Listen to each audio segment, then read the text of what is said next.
able to start having conversations. Just 3 weeks? Even better. Since Babbel's lessons are designed by language experts and voiced by real native speakers, you'll get the accents just right and be able to carry on conversations with confidence. Learning a language with Babbel doesn't take long. And with Babbel, it isn't hard. It's perfect. Start learning a new language today. Go to Babbel.com. That's Babbel.com.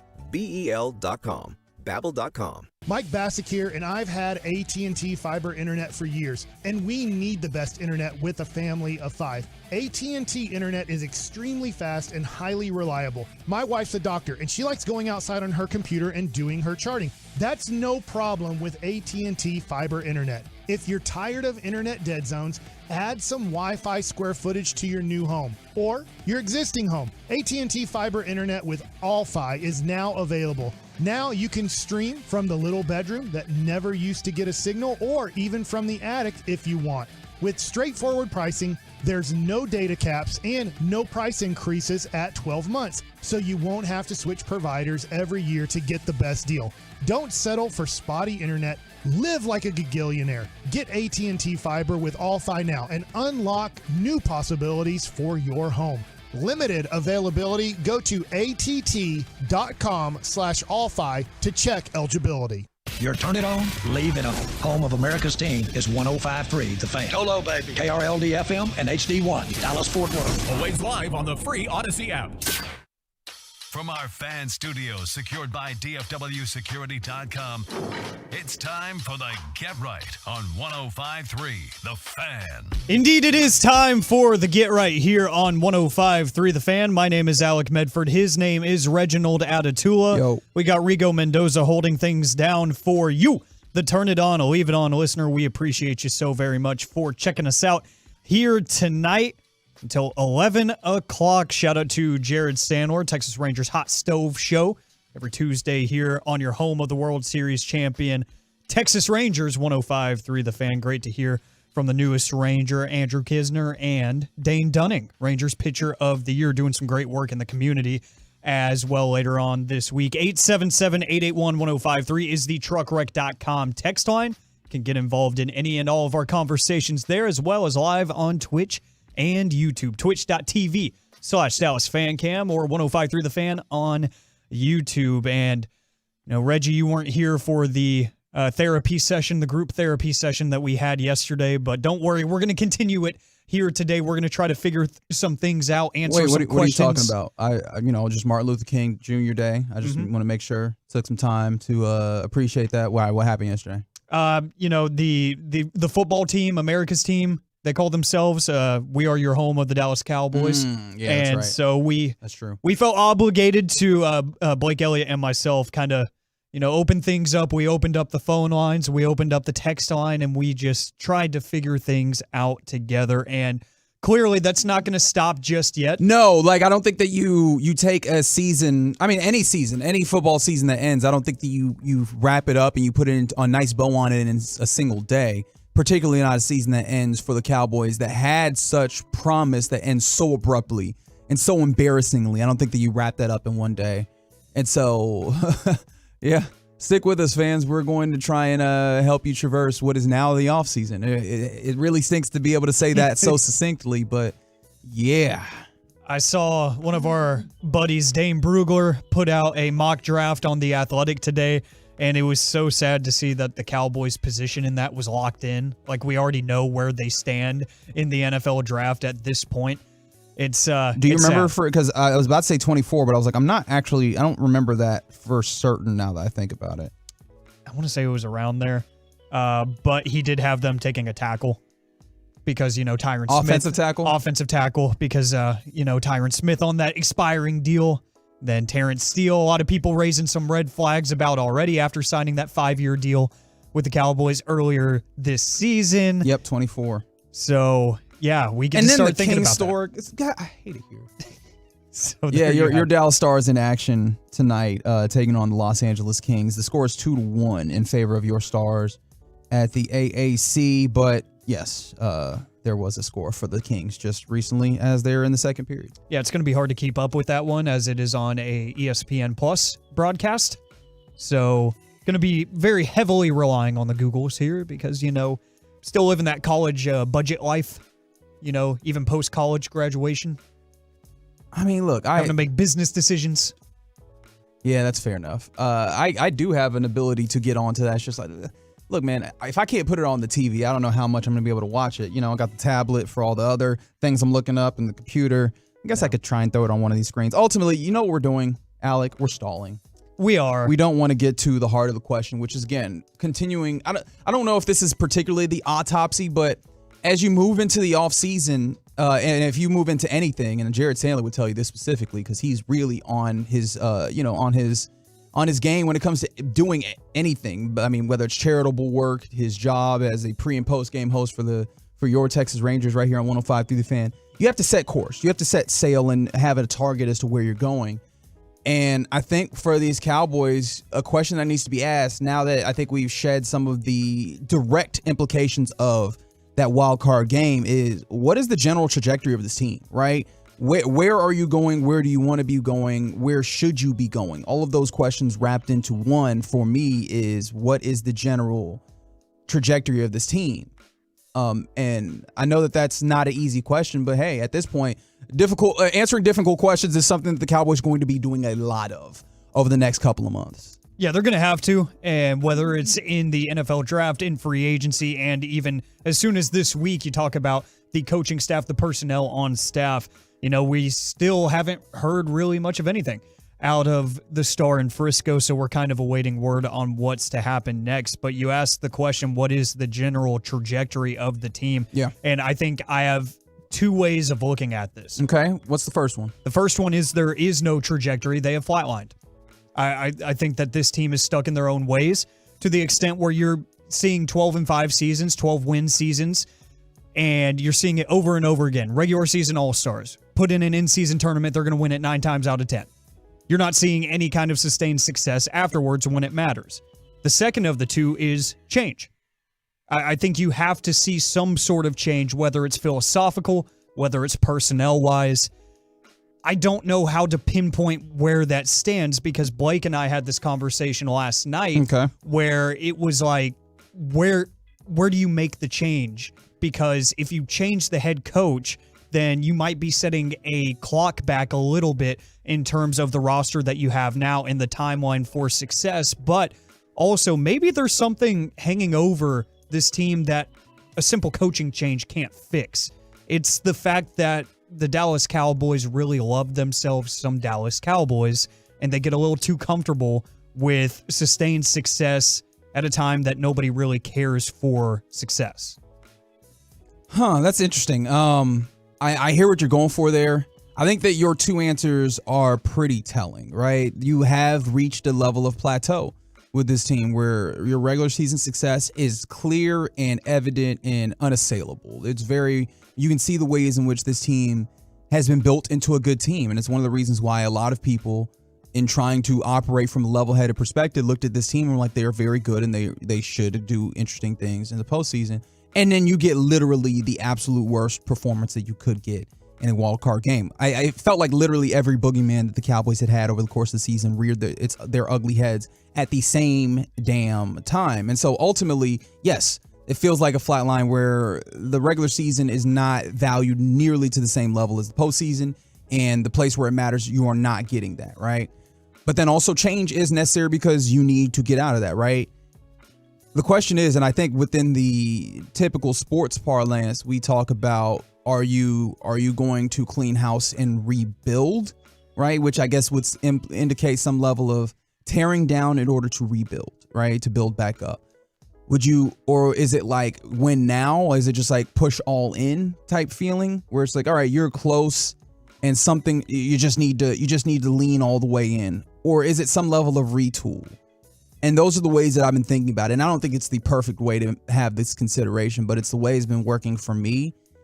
And as I think about it, one of those is being taken entirely off the chart by the owner and general manager of your team, Jerry Jones, who is very much giving you the I'm not here for a long time, I'm here for a good time type feel, right? Like he's of a certain age at this point.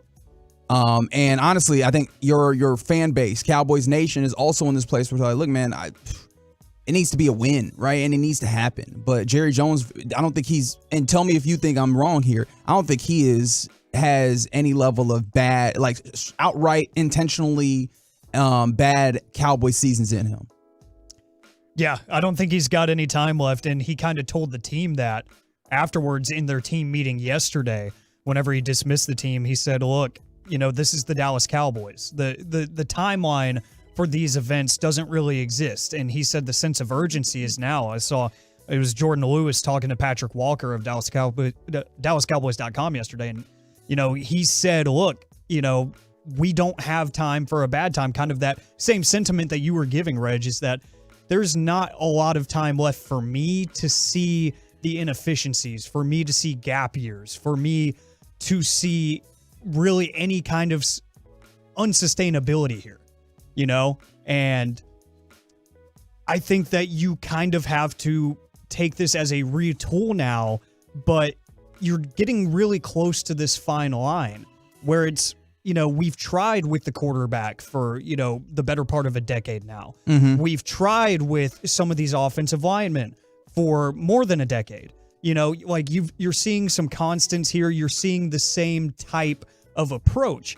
Like I was talking to Blake yesterday, and he was like, the Cowboys haven't pursued a quarterback in the first 3 rounds in forever. There's certain things that they have done over and over again and expecting. That's not just firing a shot at Dak Prescott. That's just a very small sample size of this team really likes to do the same thing in one way and one way only across the whole football operational landscape. So you have to try and shake things up, because what's the definition of insanity? Well, all right, I'm going to try not to be the jerk, but that particular saying annoys me because that is not the definition of insanity, the idea of doing the same thing over and over. But hey, whatever. I like it. I think it's fair in this instance. It might not be applicable to every situation in life where, you're stuck to a certain system or a certain method of operation. But I think in this one, it's fair. I think it's a fair critique that if you keep running things the same way that you have been for over 20 years and you haven't gotten any success then, you're not going to get any now. And I don't think that's pinpointing one single thing. I think that's across multiple landscapes with this team, whether it's their approach to free agency, their approach in the draft, their approach to finding head coaches, their approach to the leash that they give their coaching staff. There's multiple ways you can look at that. Sure. No, I think that's fair. Like there needs to be some evaluation within the apparatus in general as to what you can do or how you can change the way that you operate. And just an evaluation of how successful that has been. And the tough part about this is that there is absolute ways that you can look at the ways in which they've built things and find success within them. Right? You can look at the ways in which they've built rosters and found a lot of talented players. You can look at the ways in which, even if you talk about the head coaching, the way that they filled the vacancies, and you can look at the ways in which you find wins. But depending on how you define success, which this organization has defined success very narrowly and rightfully so, right, is getting close to and ultimately winning a championship, a Super Bowl championship, is success. And as of right now, you're not getting there. And so I do find that interesting. I do find what you're saying interesting. Now you have to then pare that down and say, what are the things that ultimately need to shift? Like where are the places that you need to go? But I think when it comes to building this team, I don't think that you can turn over this team quick enough by just like firing everyone into the sun, where I think a lot of people like the emotional reaction. And I don't use emotional as a pejorative. I think that having emotion is fine, right?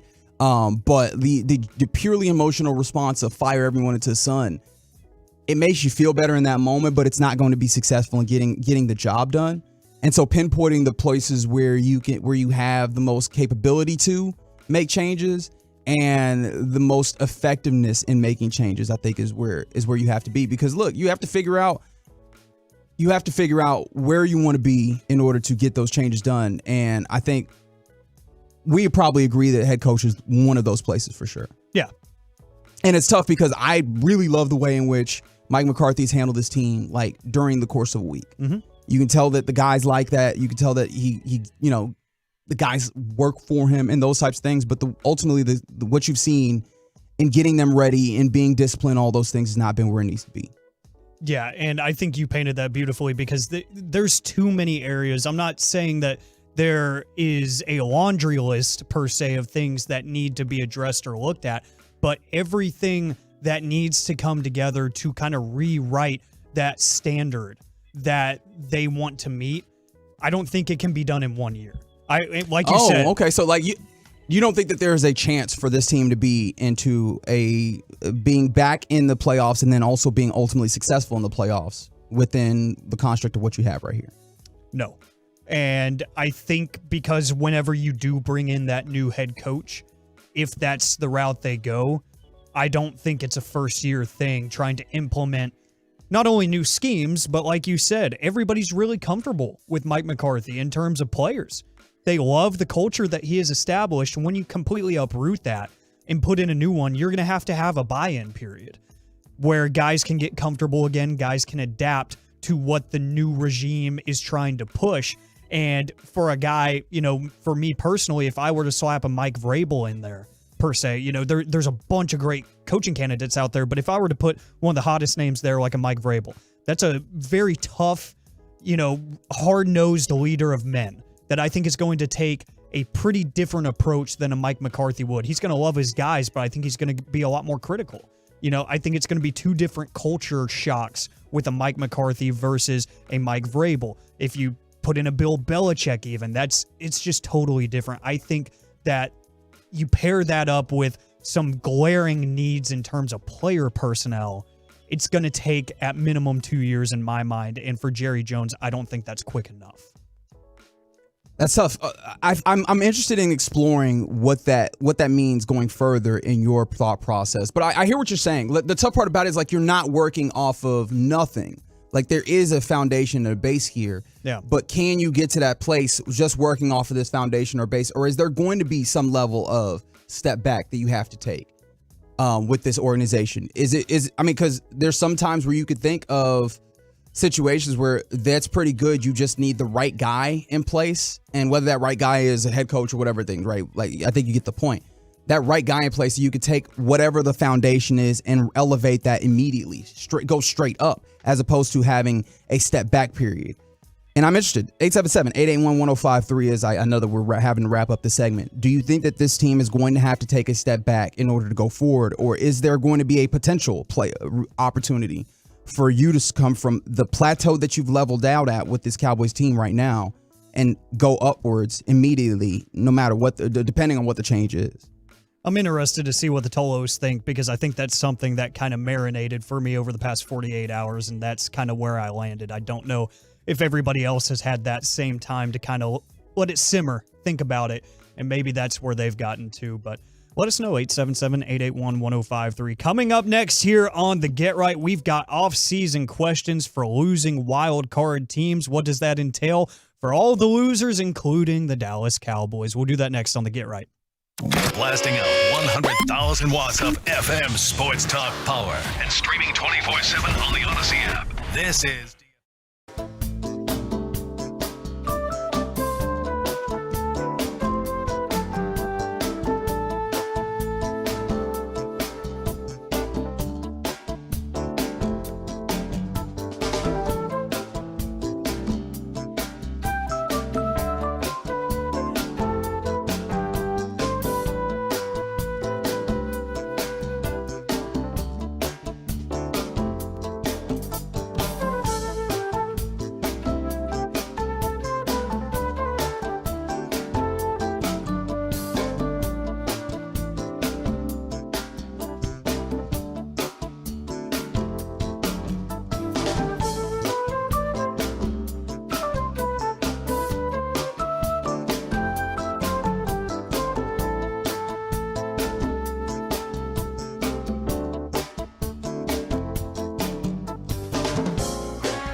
Esiason is on the Fan.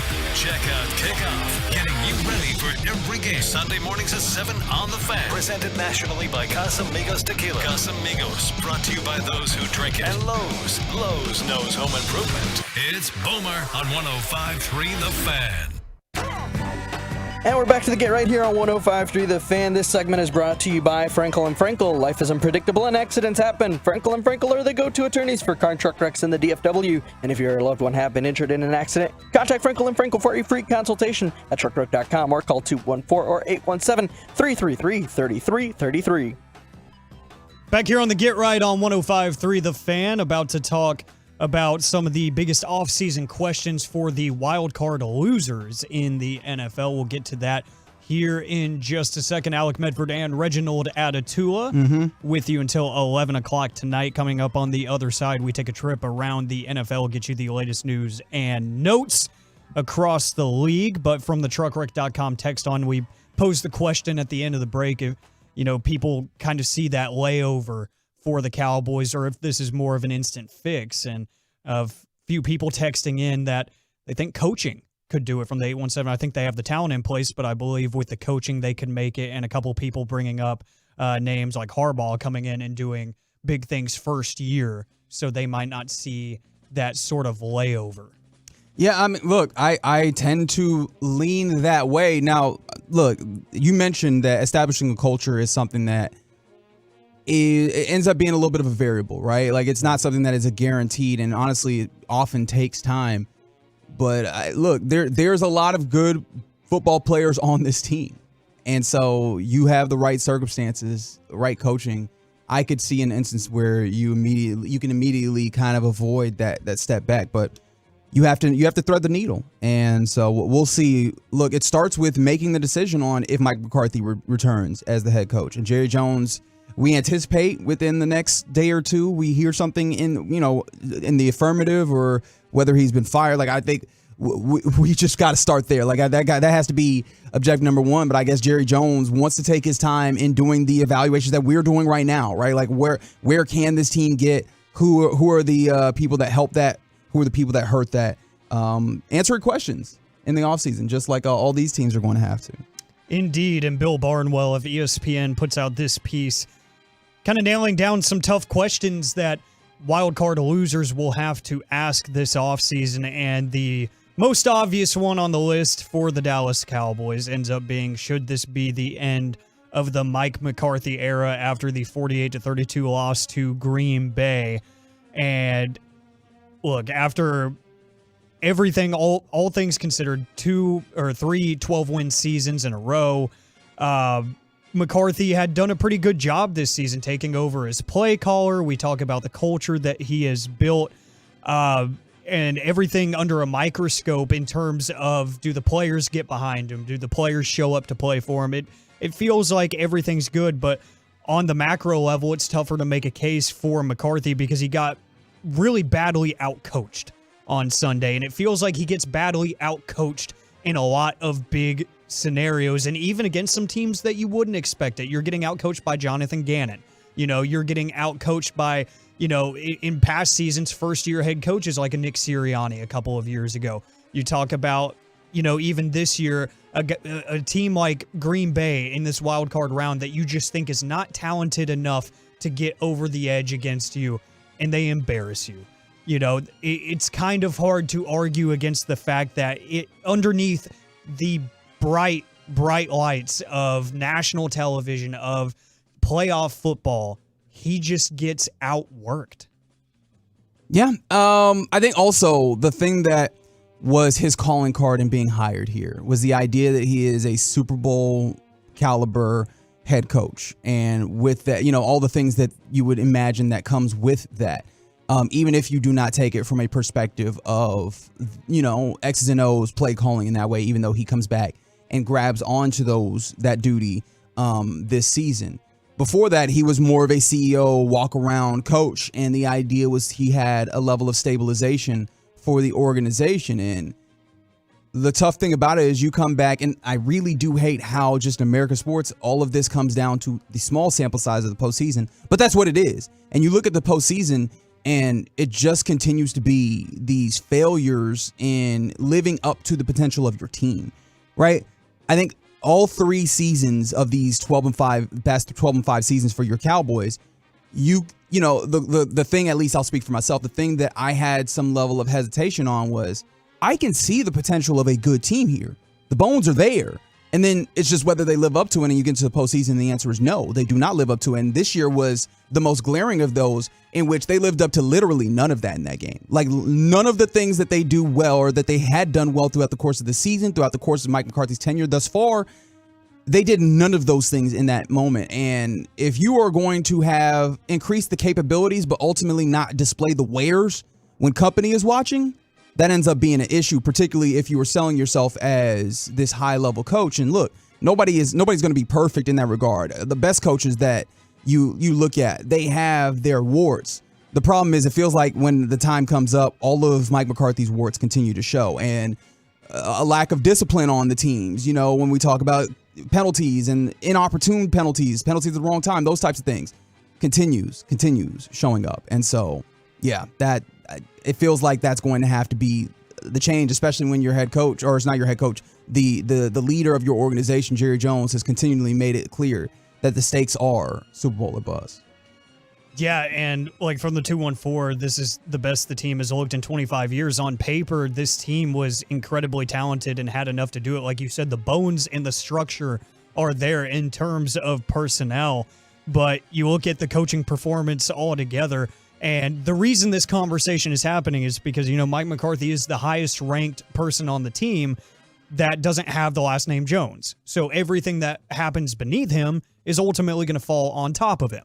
And, you know, it's kind of tough for me because firing him for a game that was, you know, really about defensive inefficiencies in the Green Bay Packers game, for my money, you know, offense didn't look great, but it seemed like a lot of defensive issues there, just not covering dudes and overcompensating for an injury to one of your better cornerbacks. It was a little rough. So you can take multiple sides here, but in the end, that is going to be the biggest question that's going to permeate throughout the rest of this week. So elsewhere, with other wild card losers, which team do you want to go to next, Reg? Let's talk about the Cleveland Browns. Let's talk about those Cleveland Browns because, man, I did not expect them to play that rough. But it doesn't shock me that CJ Stroud was so good. They lose 45-14 to Houston. And the question is, are they better without Deshaun Watson? The Joe Flacco experience ended in tears for Browns fans on Saturday. Flacco was his usual self, combining inch-perfect passes with turnover-worthy decisions. And the Texans took 2 Flacco picks to the house in a matter of minutes of real time. And the Browns had been able to respond earlier in the season by forcing turnovers, but on the road, that team was abysmal defensively. They could not force turnovers, and they could not stop opposing teams from getting into the end zone. So now, after an impressive season that was driven by that defense and a Flacco fairy tale, the Browns will need to get back to the drudging reality of their biggest problem. Deshaun Watson hasn't played since midseason after surgery on his injured throwing shoulder. He didn't get to suit up against his former team during its 2 matchups with the Browns this season. And while Cleveland undoubtedly should regard the 2023 season as a success, there's a lot of big picture questions that remain. Yeah, I mean, they are better without Deshaun Watson. Like, that's a very much an issue, right? And when I say that, they're better, or even if you want to say they're as good, right?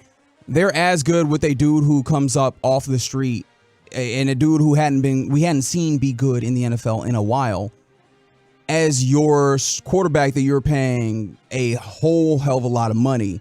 And the best time you've seen him be good is, throwing screens. Like, you have not seen him be able to push the ball down the field. You have not seen him be able to, like, truly run the offense that Kevin Stefanski wants to in its fullest. You could see Kevin Stefanski really open it up, and you saw a change and a distinct difference when you brought someone off the street in order to do this. Like, that is the problem that you have with Deshaun Watson. So yeah, no, that's a question that is fairly easily answered. I think that the difficult answer is, how do you navigate that from there? Because again, fully guaranteed contract for that man, and it's not running out anytime soon. So like, how do you navigate around that with that particular quarterback?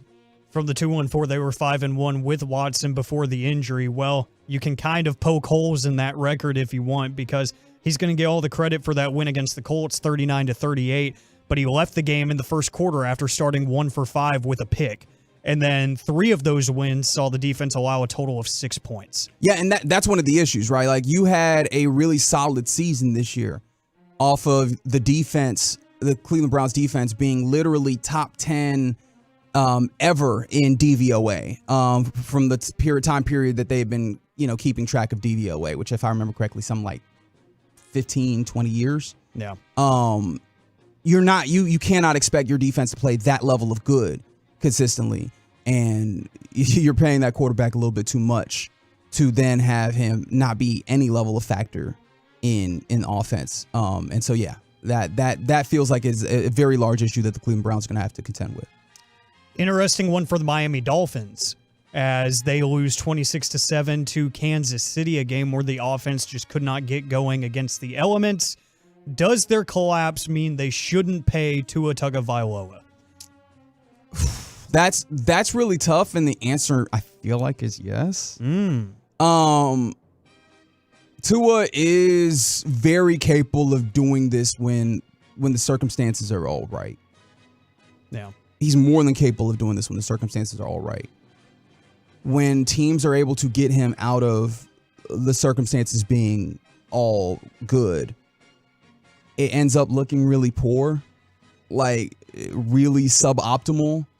And I think you're in a place where you have an option to not invest all the way in onto a Tagovailoa. And I really do hate that that's the case, because good dude, and he's had injuries, he's had, various changes in the way that this goes, but he does not have an opportunity to elevate what you do. And like make plays outside of the structure of what you do. And I think that ultimately serves as an impediment, especially when you've invested a lot of money elsewhere in your team. And so, yeah, it feels like they are in a place where they're going to have to see, like, if you can get a sweetheart deal somehow, something maybe akin to, well, I guess Jordan Love ended up getting kind of a reworking of his 5th year. But if you can get like a sweetheart deal, maybe even something like what Geno Smith got, yeah, maybe that'll work. But yeah, I'm not sure that you're going to be able to get that. And if that's the case, it feels like they're in a place where they might be better suited looking for someone like, I don't know, Kirk Cousins even, who makes this run just a little bit better. And that, like, I want you to understand, I am not like the biggest Kirk Cousins fan when it comes to the football of it all. And that feels like a place where it's like, yo, you can get better there. And all of those points that you made add up to make that tough question, because they are projected $43 million over the cap this coming season. Yeah. So it gets a little weird. You start restructuring and, kicking the can down the road with some of these veteran guys that they've already paid. But Tua, you add that to the mix, and quarterback money is just different. It's going to make for an interesting talking point.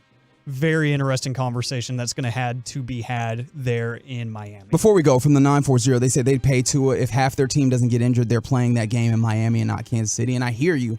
However, this is the tough part about playoff football. It's really one of the dumb things about the NFL in general. Like, your game is situated to have 17 regular season games, most of that being in one type of weather. And then the most important games of your season are in January and February in a significantly different type of weather.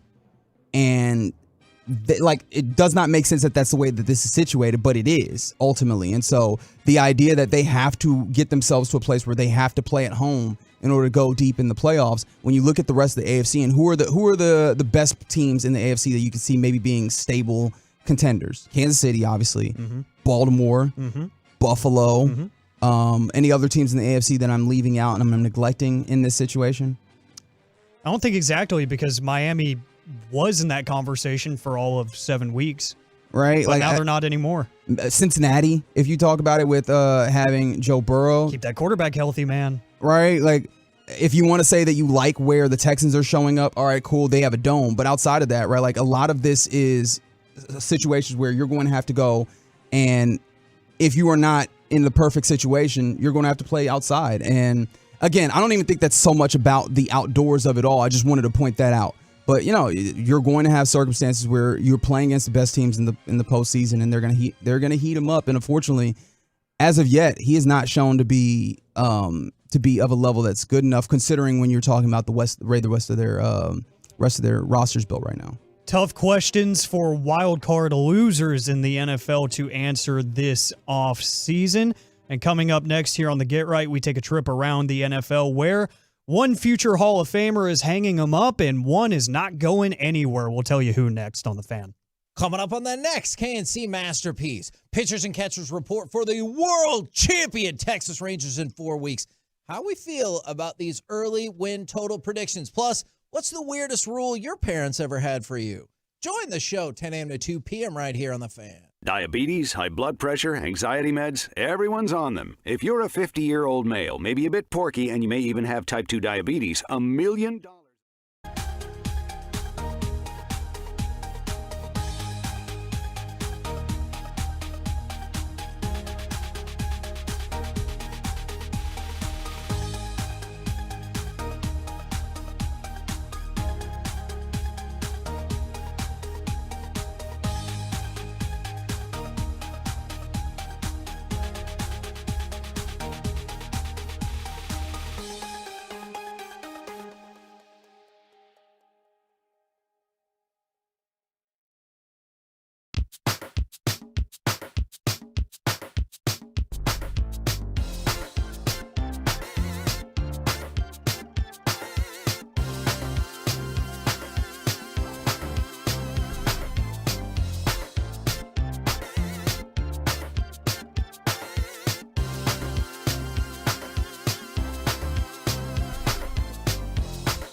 And there may be no other active NFL player who so closely identifies with the city in which he plays as Jason Kelce. He has really been a mascot for the city of Philadelphia. He has been a cornerstone for that franchise for over a decade now. And the 36-year-old got his 6th All-Pro selection this year. And all 6 of those first team, right? Ain't no second teams in there, right? Yeah. 6 years of his, 13, 14 years in the NFL, he was considered the best at his position at center, the singular best. Not only that, right? I think that one of the things that is interesting for the Eagles, and we'll talk more about this in the next segment, is, hey man, if you have questions about Jalen Hurts and his ability to command the offense that you ultimately are handing him, what's tough is that going forward, that's only going to get more difficult because Jason Kelce understands what's happening on that field. And I imagine that if for any quarterback, if your center is someone like Jason Kelce, they take some of the load off your plate. That's walking out of the door in this respect, in this instance. So that serves to place more of that leadership role and just that basic operating the offense role on the quarterback. So yeah, that'll be interesting to see going forward. It will be, and just a reminder that he was a 6th-round pick back in 2011 that found long-term success in the NFL. Love those stories, the guys that work their way up the ladder and make an impact on the game. He's been a great community guy as well, and of course, he's going to be fine because, he's really just a pro podcaster turned football player these days. So, yeah, I'm sure that he's got a long media career ahead of him as well. He was the one guy that I felt bad for last night. Okay, fair enough. How quickly do you think he does the offensive lineman weight drop?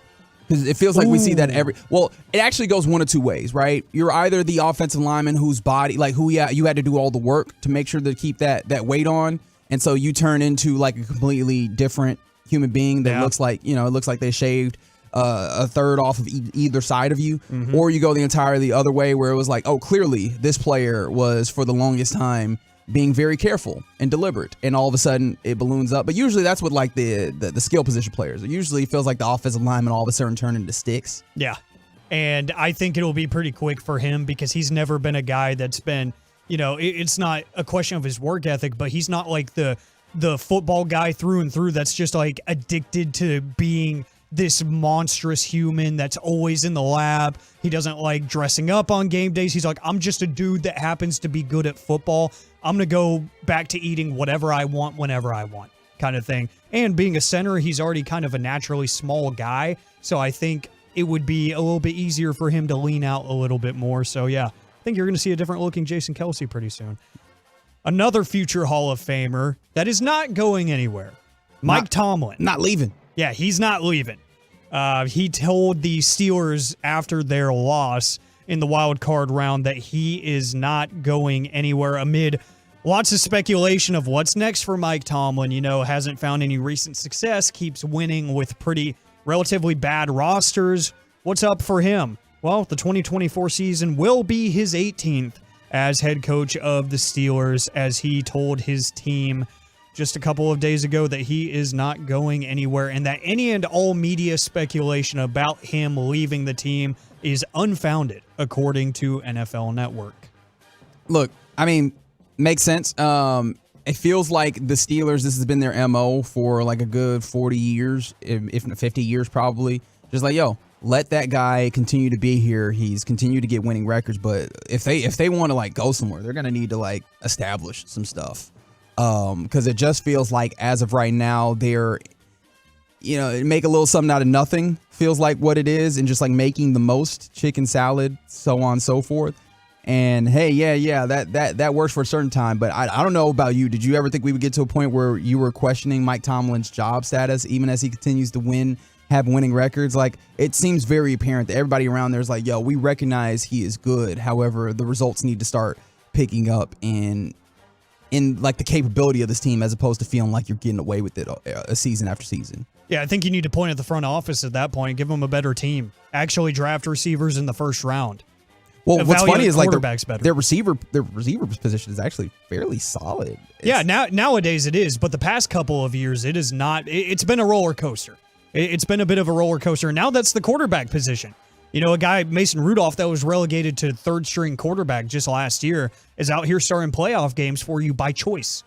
You know? Yeah, they fell in love with the Kenny Pickett, like the Pittsburgh kid type thing.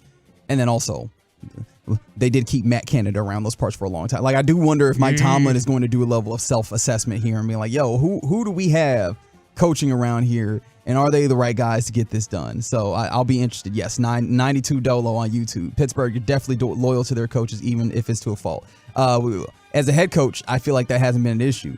With some of these coordinators, that might be where it gets a little interesting. So that will be another portion of this to see how Mike Tomlin fills out that staff a little bit better and what level of self-scouting or self-evaluation they do in trying to change the trajectory of what they've got going there. Speaking of coordinators and teams that love their coaches, even if it is to a fault, the New Orleans Saints have fired offensive coordinator Pete Carmichael Jr. after 15 seasons. Yeah, talk about job security. Dennis Allen, the head coach, is set to return as the Saints head coach in 2024, but he won't be bringing that same staff around him. Pete Carmichael, as long as two other key offensive assistants. The 52-year-old Carmichael had been New Orleans offensive coordinator for the past 15 years, making him the longest tenured assistant at his position. So yeah, but I mean, he had been there basically holding that place, right? Yeah. We know Sean Payton had been doing a lot of this offensively to the point that I think until a couple years ago when Dennis Allen takes over as the head coach and Sean Payton steps away, I know that there was definitely people that were like, Pete Carmichael, not familiar with him, even though he had that job for literally over a decade at that point. Yeah, no, like I did not see anything that would include make you think, yeah, you got to keep this guy around, right? When Sean Payton left, and it just continued to be that case. That offense was not particularly good, and I understand that there have been challenges in doing that when it comes to like personnel. But I ain't seen nothing in the actual strategy of that offense that gave me any level of excitement.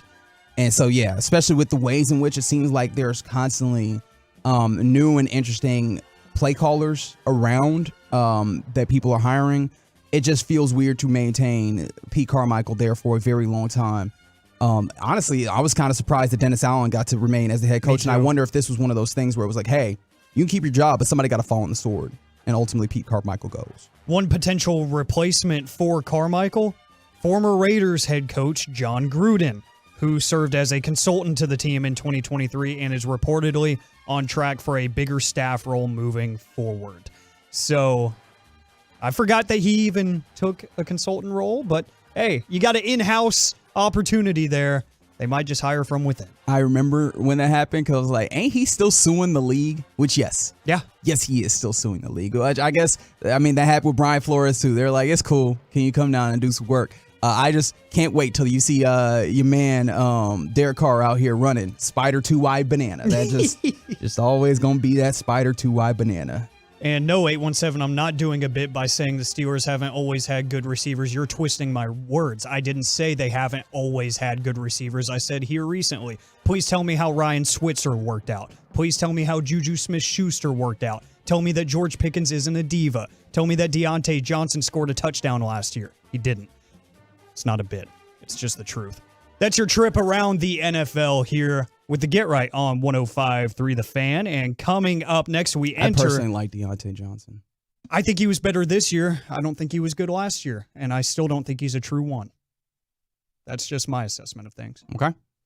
Coming up next on the Get Right, who is in a worse position after their wild card exit? The Dallas Cowboys or the Philadelphia Eagles? 877-881-1053. Let us know on the truckwreck.com text line. We'll do that next year on The Fan. The Fan continues to grow because of you, our listener teammates. Thank you for turning it on.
Hey, Tolos, RJ Choppy here for the best Ford dealership on the east side of the Metroplex. In Terrell, it's Platinum Ford. Owner Stephen Gilchrist, GM Adam Vinci. They're both Tolos, taking care of the Tolos each and every day when it comes to the purchase of your brand new Ford truck or SUV. Adam's got everything from Super Duties on the ground to full-size Broncos, Raptor F-150s, the all-new Ford Lightning. All you need to do is get over to Terrell to see him right between I-20 and Highway 80. You can start the process online at PlatinumFord.com and drive a little further to save a lot more at Platinum Ford.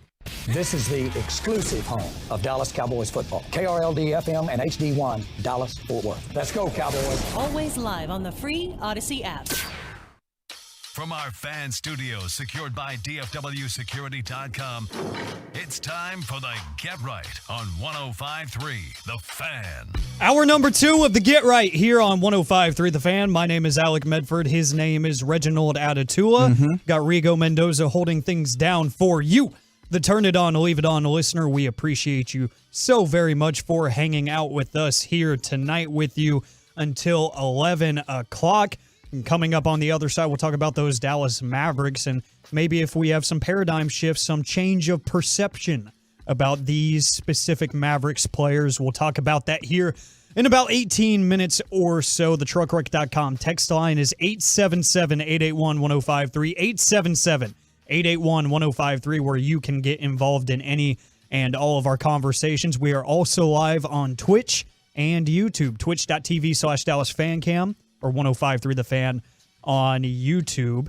And we encourage you to use it for this segment where we pose the question, who is in a worse position after a wild card exit? The Dallas Cowboys or the Philadelphia Eagles? And there are probably plenty of reasons for either side of the coin, Reg. Yeah, obviously both teams, real embarrassing wild card exits.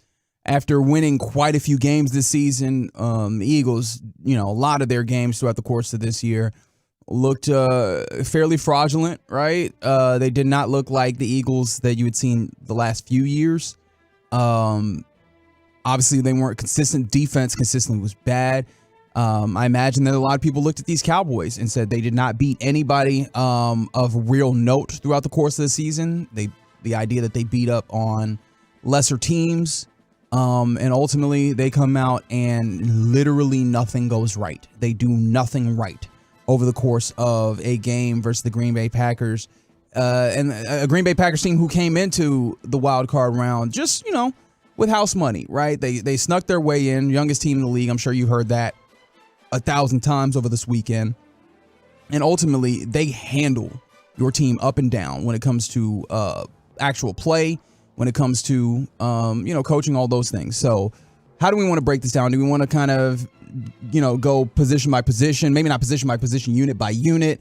Do we want to look at these, kind of contractually where they're out? What hits your heart first when you want to compare who's the most down bad, I guess?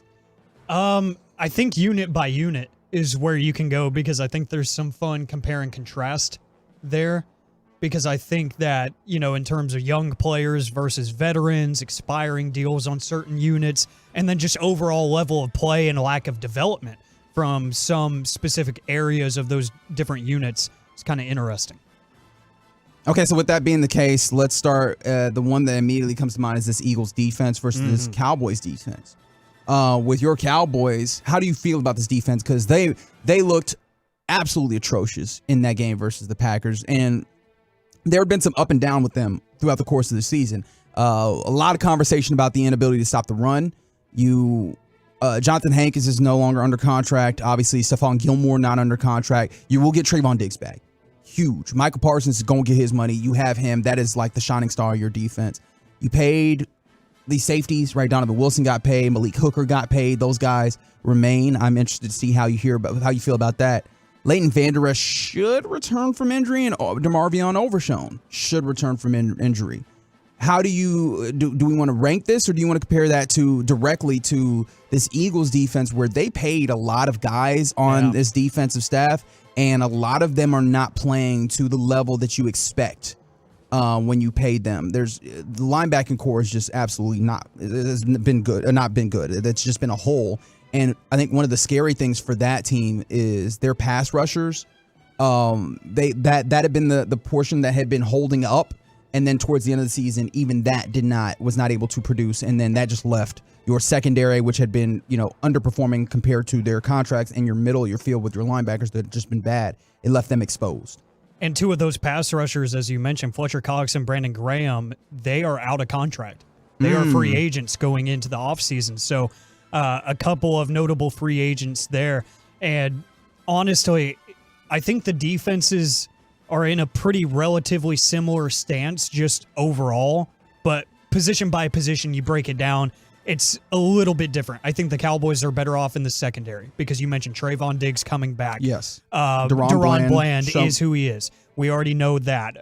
Hopefully, I think Jordan Lewis is an expiring deal as well. If you can bring him back, I feel a little bit better about your corner room.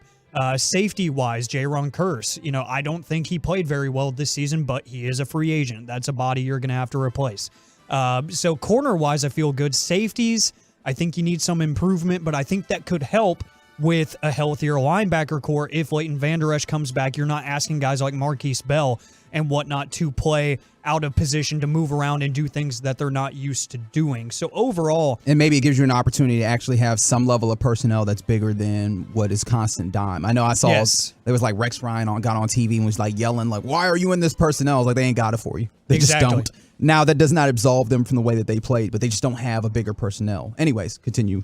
And I think the development of some of their younger defensive players for the Philadelphia Eagles is going to be huge because you didn't exactly see it from some guys. I saw Philadelphia media slamming Jordan Davis this year. He's not been good. Yeah, he has not been good. And now they did just have Jalen Carter step in and then do the stuff. So yeah, but no, Jordan Davis was not good. They're going to need some of these Georgia cats to start, stepping up. They took a bunch of them, and they need a few of them to hit. Luckily, they've got the rookie deals that they can say, look, we've got time on these guys. But when you just went to the Super Bowl last season, you're expecting a little bit of a quicker turnaround to kind of fill plug and play with some of these guys that you take higher end in the draft. So I think that the development of some of the defensive guys for Philadelphia, the lack thereof, is a lot more startling than for a team like Dallas that had some veteran guys that you know what you're getting out of, and then you had some guys in the younger end of the spectrum step up, like a Deron Bland. We already knew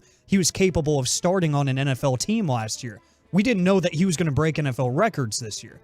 So I think from a longevity standpoint, I feel better about the Cowboys defense personnel-wise. Okay.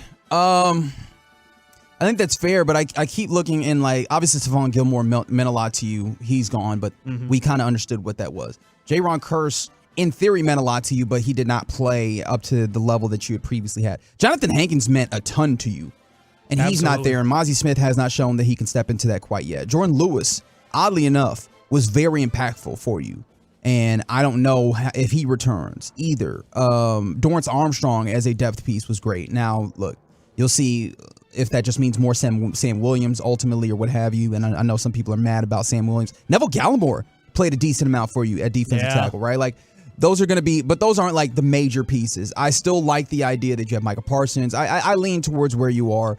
It'll be interesting to see what you actually get from your linebackers when they come back. I might give the slight edge to the Cowboys, but that feels like it's close to a push.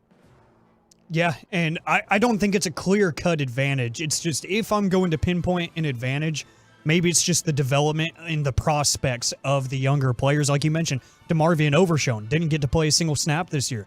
Maybe in 2024, he ends up being a bit more of a pivotal piece and a good pass rusher for you.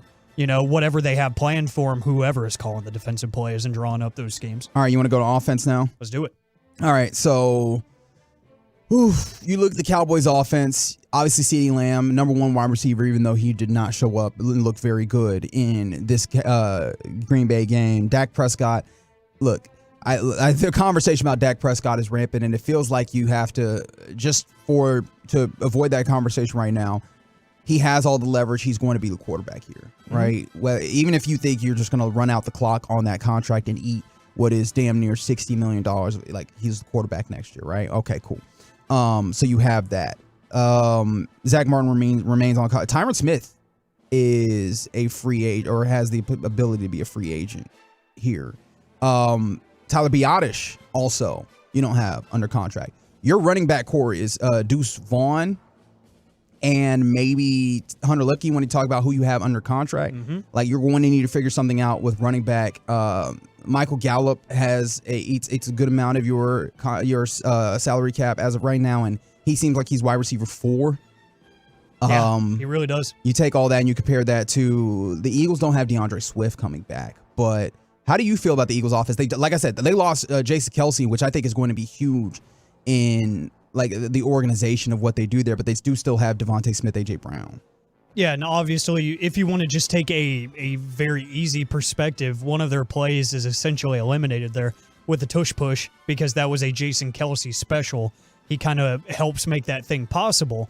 And then the ability that he has at the line of scrimmage to, indicate certain coverages and blitz pickups and whatnot, the calls he's able to make are going to be huge. Not having that, Broadus said during crosstalk, they'll slide over Cam Jurgens to center more than likely, which I believe is the smart move and a great move. I think he will be really good at center, but he's not Jason Kelce. Outside of that, skill position-wise, I think just on paper, I lean Eagles because you know who every guy is. Maybe not the quarterback after this year. You don't fully know who he is, but you talk about A.J. Brown. We know that, of course, he kind of disappeared at the end of the year this year, but he is a monster. He is a true threat. Devontae Smith was a monster yesterday even against the Tampa Bay Buccaneers. He was the only thing that was clicking for the Philadelphia Eagles. The running game, they always seem to figure out, no matter who's back there, whether it's Kenneth Gainwell getting most of the touches. And Gainwell might as well have been your starter. Yeah. So the way that he played as well. It feels like they always figure that out later. They don't really worry about it too much. I mean, Dallas Goedert, really good tight end. I think they have less question marks. I think the one that they have is bigger than any of the Cowboys' question marks in the center, Jason Kelce leaving. But I think overall, they're a little more... They can sleep easier at night with this offense, knowing who they have. Although the one thing I will point out, right, because right now we're just talking about the tangibles of the team, like offensively, philosophically, like that offense looked like it had literally zero answers. Yeah.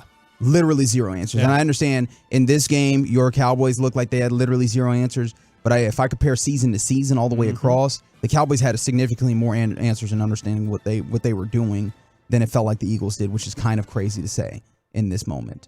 It is crazy. How do you want to judge that? Who do you want to give the edge to? Philosophically, yeah, I'm absolutely giving it to the Cowboys because you saw more sustained success this year. But personnel-wise, I slightly lean Eagles. Okay. And man, losing that offensive coordinator changed a lot. Losing Shane Steichen. Well, let's talk about that part, coaching. Which honestly, who knows how long that's going to remain the case over an extended period of time. But oh man, Sirianni and coordinators on both sides. I guess Matt Patricia was such an odd move, such a scramble move to at the end of the season. That's or late in the exactly season what it was. To just be like, we are going to go to this guy who philosophically and historically does not fit any of the personnel that you have. Yeah.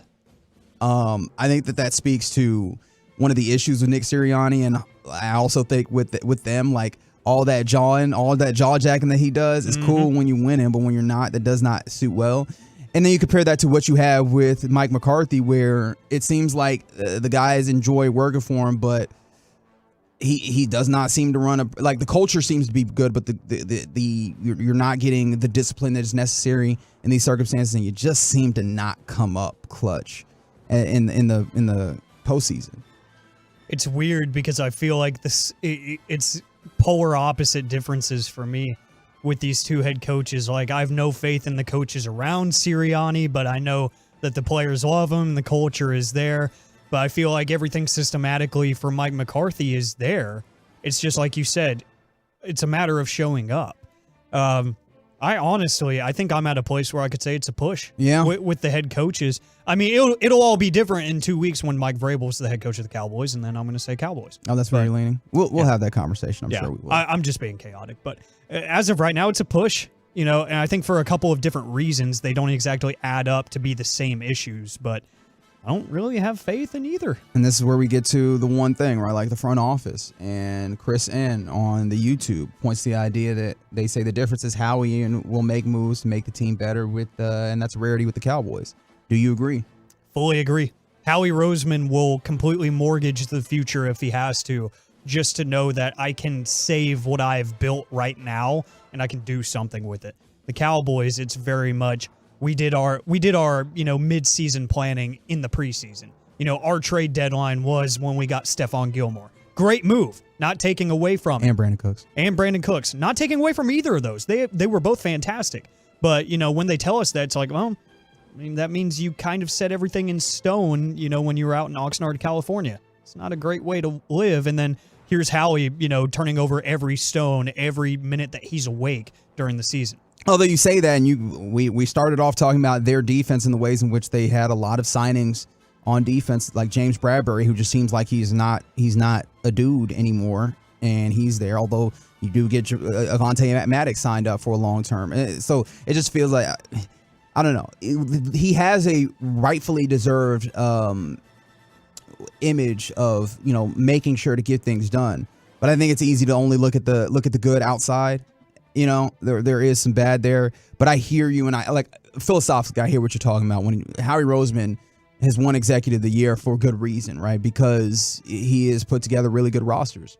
And so if I had to lean, I would lean that way when it comes to the organization. Even understanding Will McClay remains, they usually do a decent job in the draft, but it's hard to feel like that when you look at this Cowboys team and your first round draft pick is Mozzie Smith, who did not really splash at any point this season. You had Luke Schoonmaker, didn't really give you a lot. Overshown gets injured. That's unfortunate. Deuce Vaughn doesn't really see the field. What other draft picks am I missing? Eric Scott Jr., who wasn't on the roster. Healthy scratch all year. Right. Yeah. I think that ends up being really tough looking at it. Yeah, and you mentioned the James Bradbury thing. It just goes to show you how short your timetable is in the NFL, because you said he's not good anymore, and that's the key. Whenever they signed him, he fit.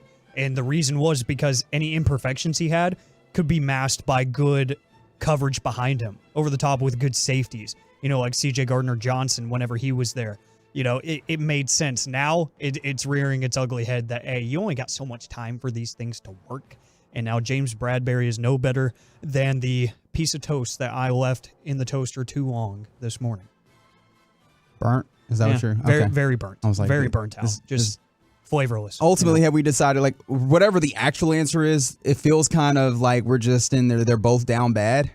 Yeah. Feels like the answer? Yeah. All of that to say, they are both down horrendous right now. That's it. Excellent work. Good job. Good job, team. So that's who's in a worse position after a wild card exit. Dallas or Philly? The answer? Yes. That's your expert analysis from the Get right here. I can tell you some good news. The Dallas Stars of the AAC are now up 5-1. You love to see it. 2 more goals, gentlemen. 2 more. Two more goals to get the job done. Here he goes. Coming up next on the Get Right, let's talk about these Dallas Mavericks. Has your perception changed on these Dallas Mavericks? We'll talk about it next on The Fan. The latest from the Star in Frisco, as well as inside information from around the league. It's DFW's Top Football.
Letter from the IRS, you have the right to choose an experienced tax lawyer to handle your settlement case. For over 20 years, I've helped thousands of clients reach affordable resolutions with the IRS. Call Nick Namath, the DFW tax attorney, at 972-484-0829 or visit myiRSteam.com. And we're back to the Get Right here on 105.3 The Fan. This segment is brought to you by Frankel & Frankel. Life is unpredictable and accidents happen. Frankel & Frankel are the go-to attorneys for car and truck wrecks in the DFW. And if your loved one have been injured in an accident, contact Frankel & Frankel for a free consultation at truckwreck.com or call 214 or 817-333-3333. And there's a battle for the ball. Lively has it back. Hardaway. Are you kidding me? Teddy has given Dallas the lead.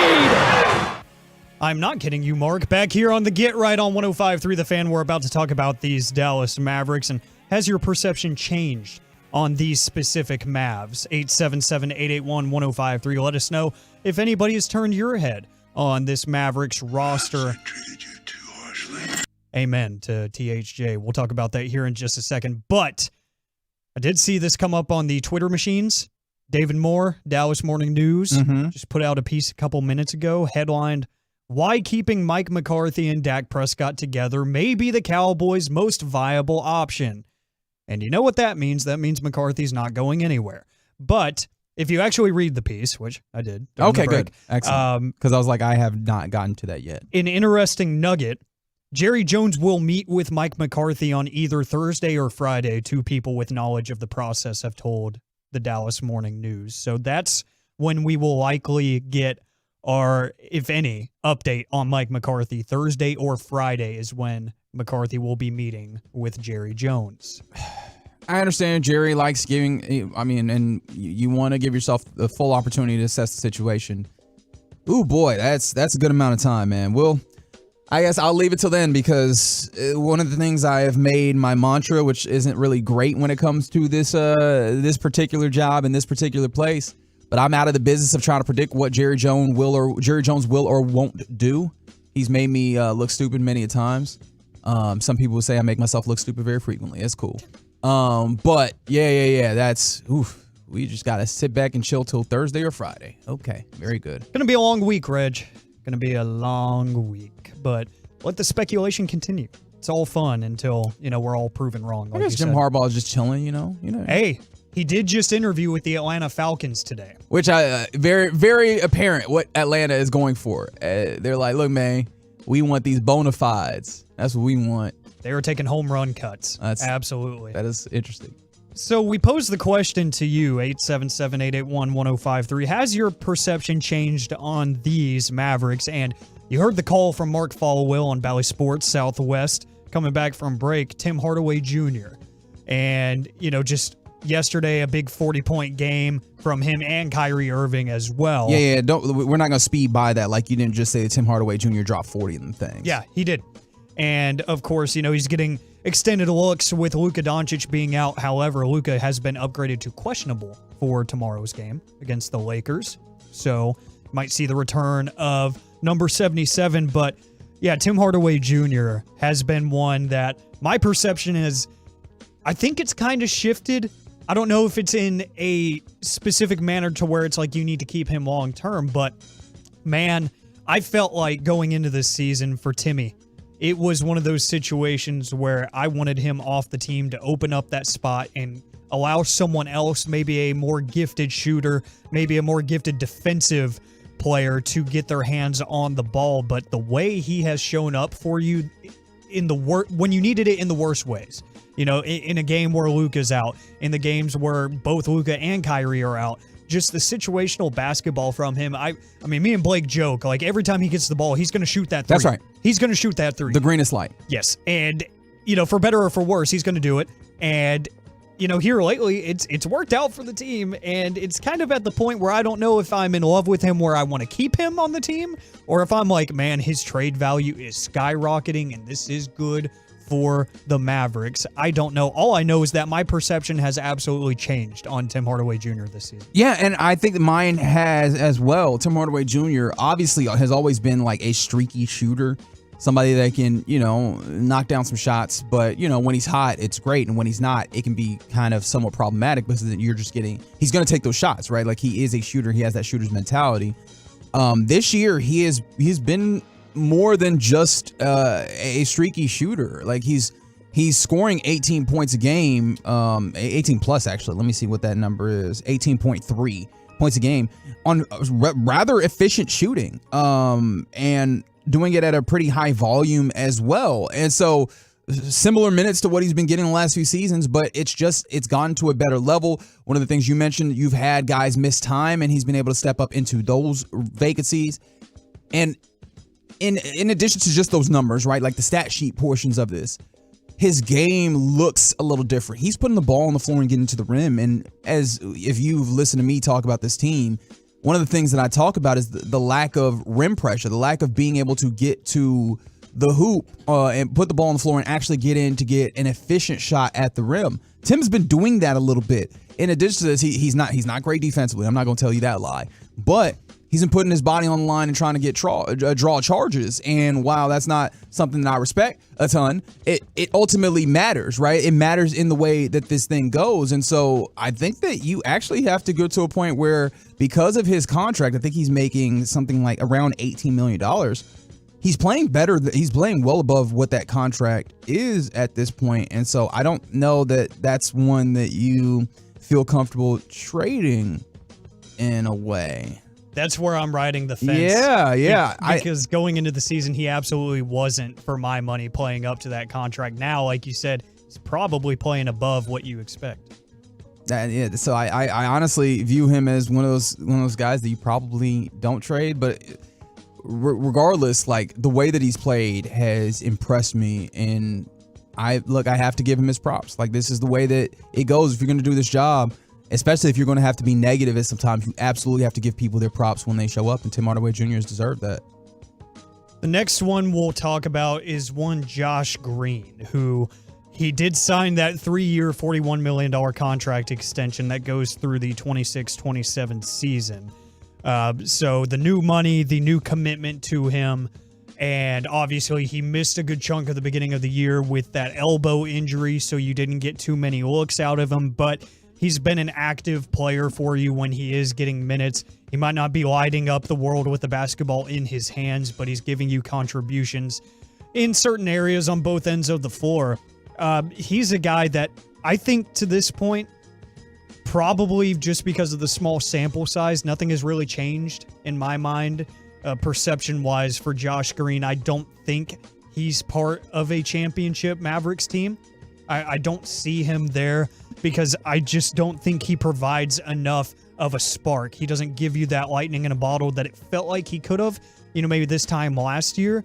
But for me, that lightning in a bottle, I'm going to give that chance. I'm going to roll the dice more on a guy like THJ than I am a Josh Green. Josh Green, it feels like he's in a similar place in that, like, you see the potential show up. I'd like to see it be consistent, and you look at kind of some of the advanced things, and they're in similar places as where they seemingly always are. But you're getting some more, like, you're getting better assist percentage, right? You're seeing him facilitate just a little bit better, at least be like a little bit of a hub at times, and you could still see him be a little bit of an energy burst, particularly defensively. But yeah, I think with Josh Green, I don't even know that I can make that figure out with him in this short of a stint. I think it's like over the course of a season, what do you see from him over a large chunk, because consistency has been the name of the game for me with him. And from the 2-1-4, they said, please stop getting caught up in the moment. Timmy is who he has been for the last 5 years. And I hear what you're talking about there, right? Like, you could definitely see the high points of Timmy's career at times. The thing for me is that it feels like you can see advancements in the game. There's an ability to put the ball on the ground as well. You're seeing ways in which he's trying to find ways to contribute on the defensive end that he hasn't prior. Those are things that are notable outside of just like the streaky shooting that can happen. And as of right now, the shooting hasn't been as streaky as it has been in the past. We'll see. Like, again, this is something that as the time goes, and depending on like what presents itself at the trade deadline, right? Like, as we are nearing that, if something pops up that's just well above what you can pass up, yeah, then you get to that place. But as of right now, he's played incredibly this season. And again, I have to give him credit, even as I talked about him in the past as a streaky shooter and somebody who's very up and down and all those things. Jaden Hardy, polarizing name for the Mavericks fan base. And I think my perception has changed in a negative connotation for Hardy. Okay. And I think it's mainly a product of the system and not really his fault. I think some of it has been his limited opportunities. He hasn't really wowed me. There have been a couple nice games this year, don't get me wrong, but this year it just feels like every opportunity that could present itself just isn't for him, and he's not maximizing each of those limited opportunities. I think for me, I just got a little too excited with the idea of a ball dominant guy that's really young that can just shoot the lights out of the place, but there's no real place for him in my mind on this team. So I think, like I said, it's not exactly his fault, but my perception has come down to earth, if anything, about Jaden Hardy of he is what he is. He's a guy that's not going to get many looks, and when he does, he's probably not going to have much time to show you too much. Yeah, and I looked to him to possibly be some level of like spark plug catalyst type player. And what you've seen from him right now isn't that, right? Like, you know that he can't be like a primary playmaker, although he's giving you little, very small flashes of, okay, maybe it's still in there, but they've tried to, kind of ginger that out of him, and it hasn't been major. And then with that, it's like, all right, this is another guard is from the 2 and 4. Yes, a million guards, it feels like, on this Mavericks team. He's another one of those guards that, again, is not like playmaking for you, and isn't like particularly efficient when it comes to get up and give me some points here. And so he's still a young player, but ultimately he's a young player that's not solidified himself as one that you absolutely need to have. An interesting one, but I don't know that he's so interesting as of right now that he stops the show if something comes up. So there's a little bit of Mavs perception changes for you here with the Get Right. A couple of guys that, might be deserving of a second chance, in my mind at least. Shout out THJ, because he has been playing above that salary figure that he has, and really he's the only one that's gotten a positive change of scenery in my mind. But Luka Doncic upgraded to questionable for the matchup against the Lakers. Hopefully we see him return and we get back to business with these Dallas Mavericks. That's an ABC game, mind you. Yeah. Big time TV. Yeah, so the NBA really wants 77 on the floor for that one.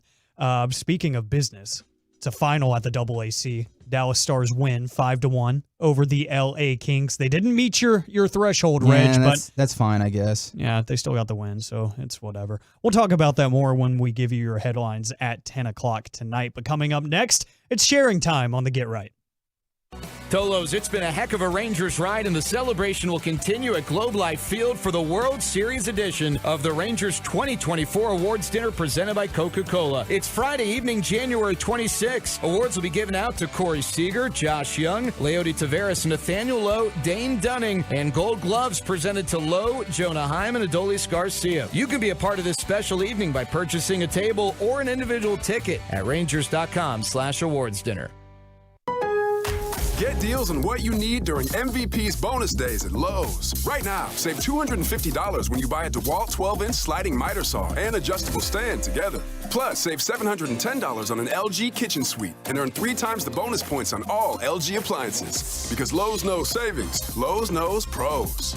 Selection varies by location while supplies last. Discount taken at time of purchase. See sales associate for details. Bonus points calculated before tax and fees after applicable discounts of any. Valid 1/15 to 1/26. Subject to change. $1 when you buy any breakfast sandwich at 7-Eleven with 7 rewards, including the delicious bacon, egg, and cheese croissant. Croissant? Croissant? Croissant. Valid through 2/2024 plus tax. Participating stores only. See app for details. Why choose a Sleep Number smart bed? Because no two people sleep the same. Only the Sleep Number smart bed lets you each choose your individual firmness and comfort, your Sleep Number setting. The Climate 360 smart bed is so smart it actively cools or warms up to 13 degrees on either side for your ideal sleep temperature.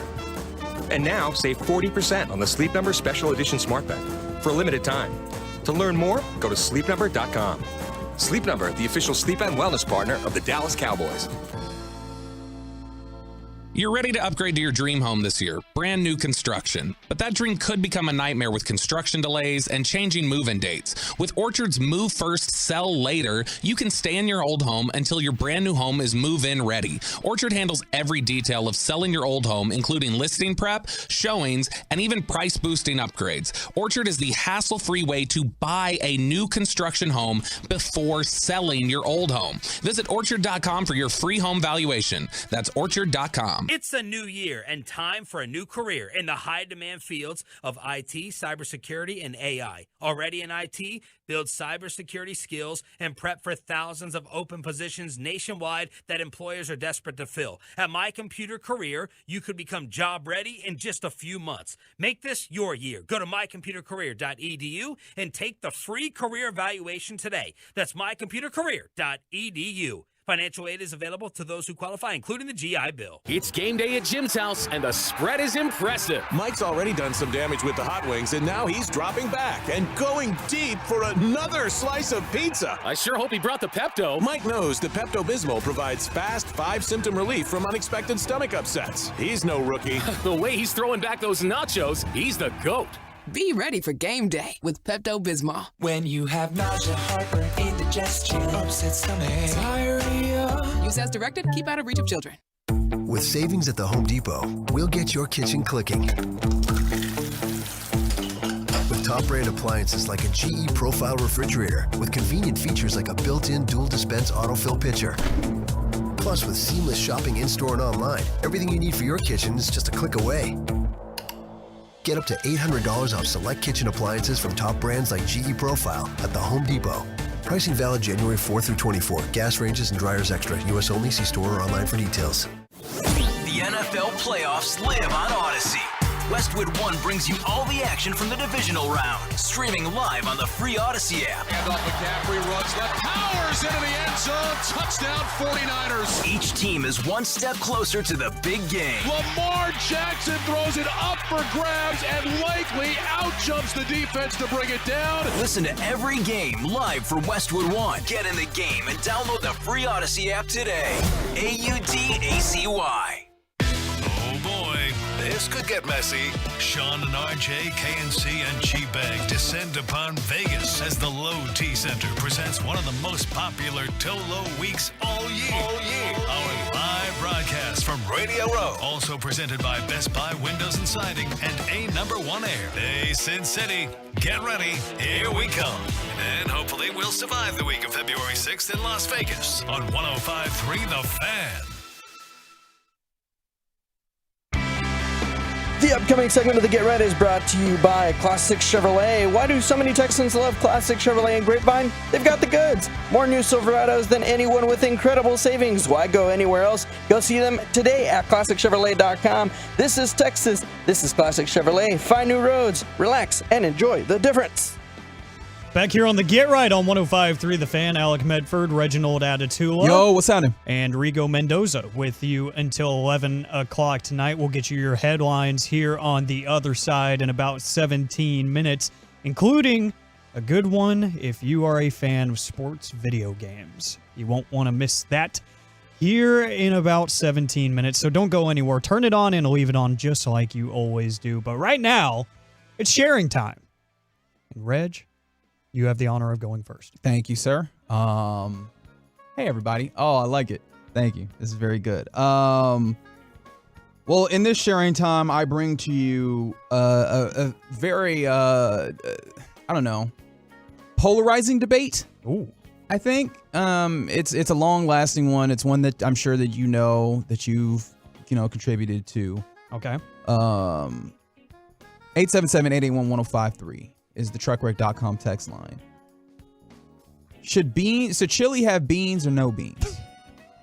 And the reason why I bring this up, a friend of mine tweeted about this earlier today, and I'll read it verbatim. Chili can have beans, but good chili doesn't need beans. My friend Dex Hinton. And I quote tweeted this because I've always been quiet when these conversations happen for a very particular reason.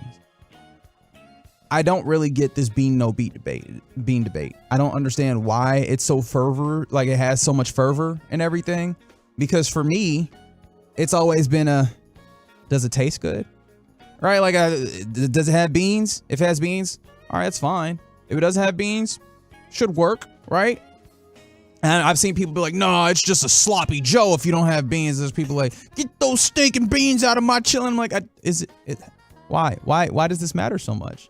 Aztec God on Twitch says it's a religion or a region thing, not a religion thing. That'd be so much different. Oh my God.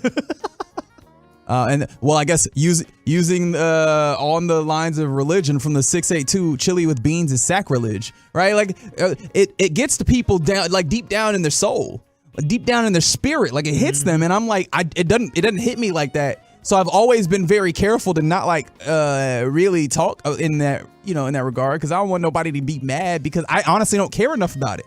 So why would I rile you up on something I don't care enough about? I just never got it. I don't get it either. Okay, cool. I'm glad that I'm not alone. Thank you. I don't get defensive about it. I've had both, and I've had good versions of both. And I think I agree with your friend that, like, good chili doesn't need it. Like, I'm not for it or against it, but I've had plenty of great chili that did not have beans. Like, growing up, my next door neighbor, Justin, his dad, has this, like, family tradition recipe chili that he would make once a year, and he would win all the little community cook-offs and chili contests and everything. And it's to this day the best chili I've ever had. No beans.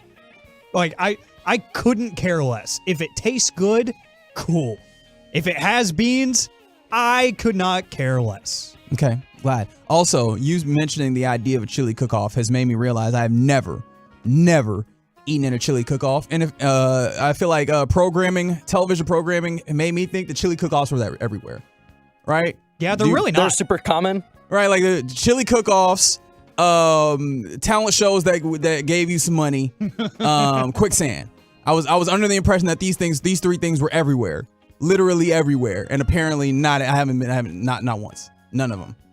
See, I never went to any of them. It was just like he had the hardware to prove it that he won. Oh, so you don't know? Maybe he was just going down to the trophy shop. He might have been. Yeah, maybe he went to Michael's or something, got one of those little plastic trophies, and just used a label maker on it. I don't know. Ordered it off Amazon kind of thing. Yeah, he absolutely could have.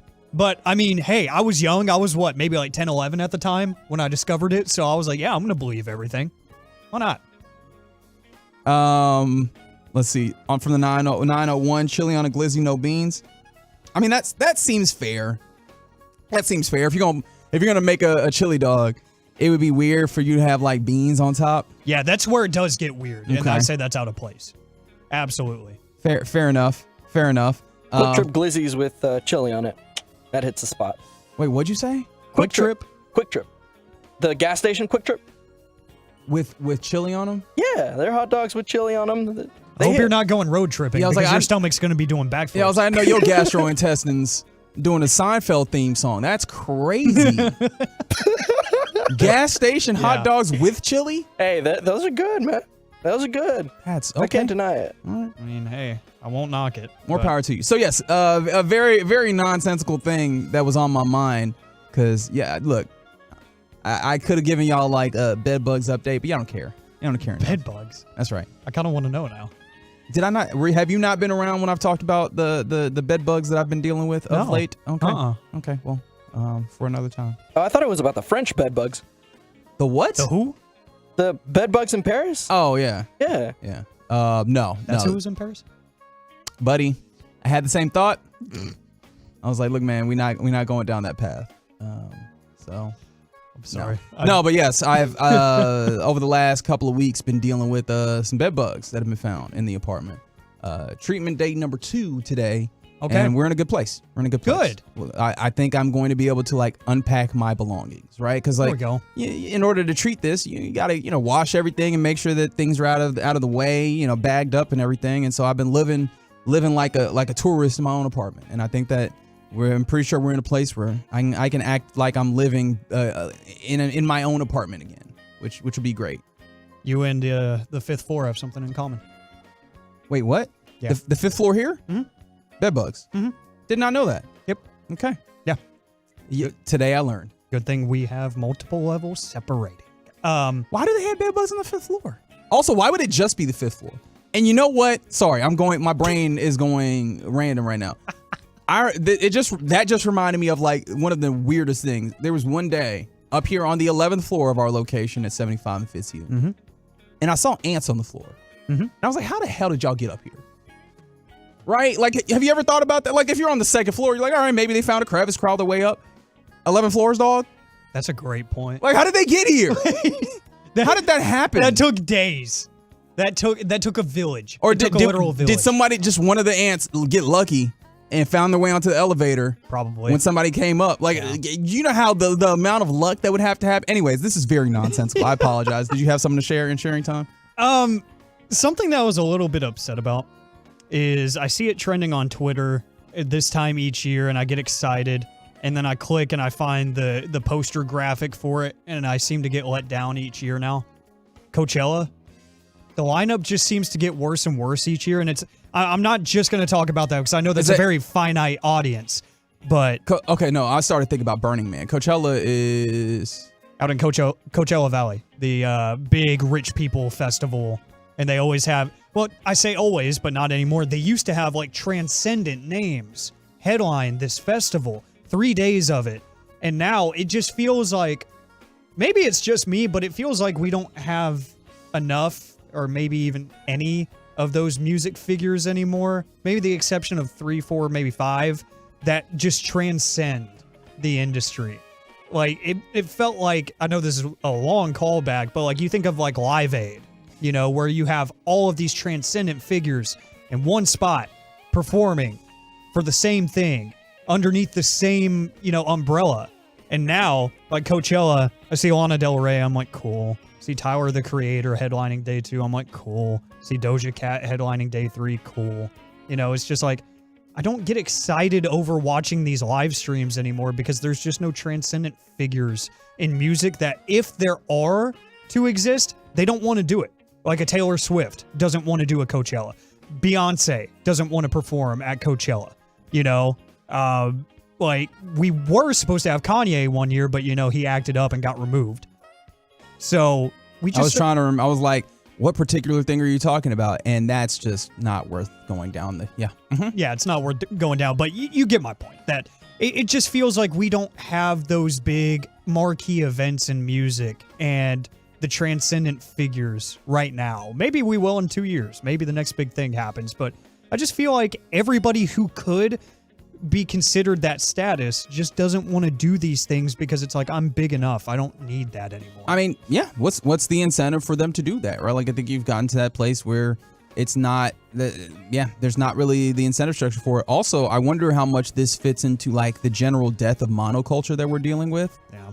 Right? Yeah, from the A32, they're agreeing with you saying that Austin City Limits, ACL, has gone hill as well. And I think I wonder how much of this like deals with the death of monoculture in a way, which, look, man, we're getting more and more democratization in media and like music and all these things. People can start making music. There's a lot more people doing it. There's not as much gatekeeping and like you can self-publish and all these things.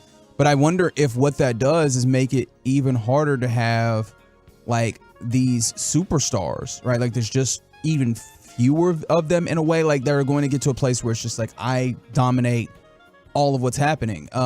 Even what we're doing here, like having, you know, radio, like we have music sister stations, and there's very much, or it's a lot fewer of like music stations or radio or anything like that where people turn to know the definitive what's hot, what's not. Like everybody has individual, a lot more individualized tastes that you can, you know, have those needs met by your Spotify or your Apple Music or your Tidal, or like, you know, just going to YouTube, or, you know, you letting Pandora and their algorithm decide. Like, I think that it's just, I think you've gotten to a place where you're not going to have as many big stars, and the big stars that we already have, I think are established enough that it's like they don't really need it. Yeah, I think you kind of maybe they don't have, like, some of them don't have like the catalog, right? Like the people that are really That's big a great point. don't have the catalog to be able to withstand that level of performance. Yeah, because I was actually thinking about that the other day because I was watching Zane Lowe, Apple Music. He was doing an interview with Pink Pantheress, and she's going on. Pink Pantheress. I love her too. She's good. She is awesome, but like she's going on tour, her own headlining tour, and it's like, how long is her set gonna be? Because the catalog isn't a snappy massive. 35. Yeah, the catalog isn't there, and everything in the catalog is under 3 minutes.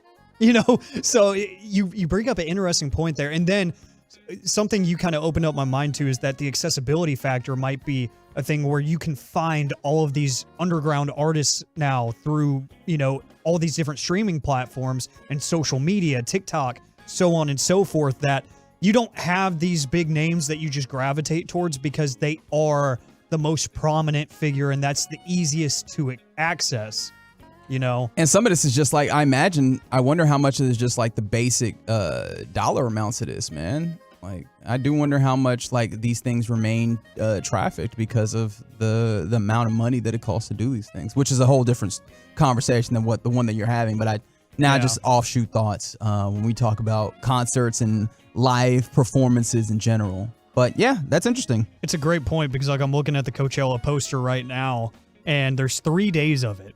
And it looks like there's probably between 25 to 35 artists performing each day, and they're all different.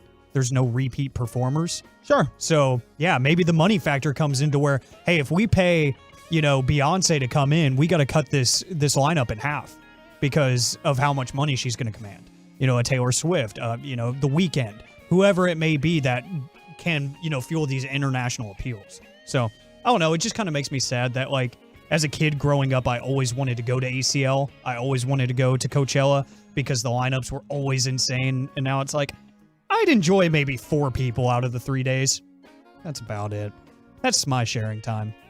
That's fun. I like that. And I wonder how much of that is also just like, there's so many different acts that just looking at the poster and seeing the names won't hit you. Like you might be, there's not going to be as many that you're like, I like that player, I like that person, I like that person, I like that artist. But I wonder if you just getting the experience, not knowing all the names, if you would have just as much fun and discover some artists that you didn't know. But like on the front end, you're not going to be drawn in by the poster. I don't know. We'll be interested. And yes, from the 817, you just named groups that I've never heard of.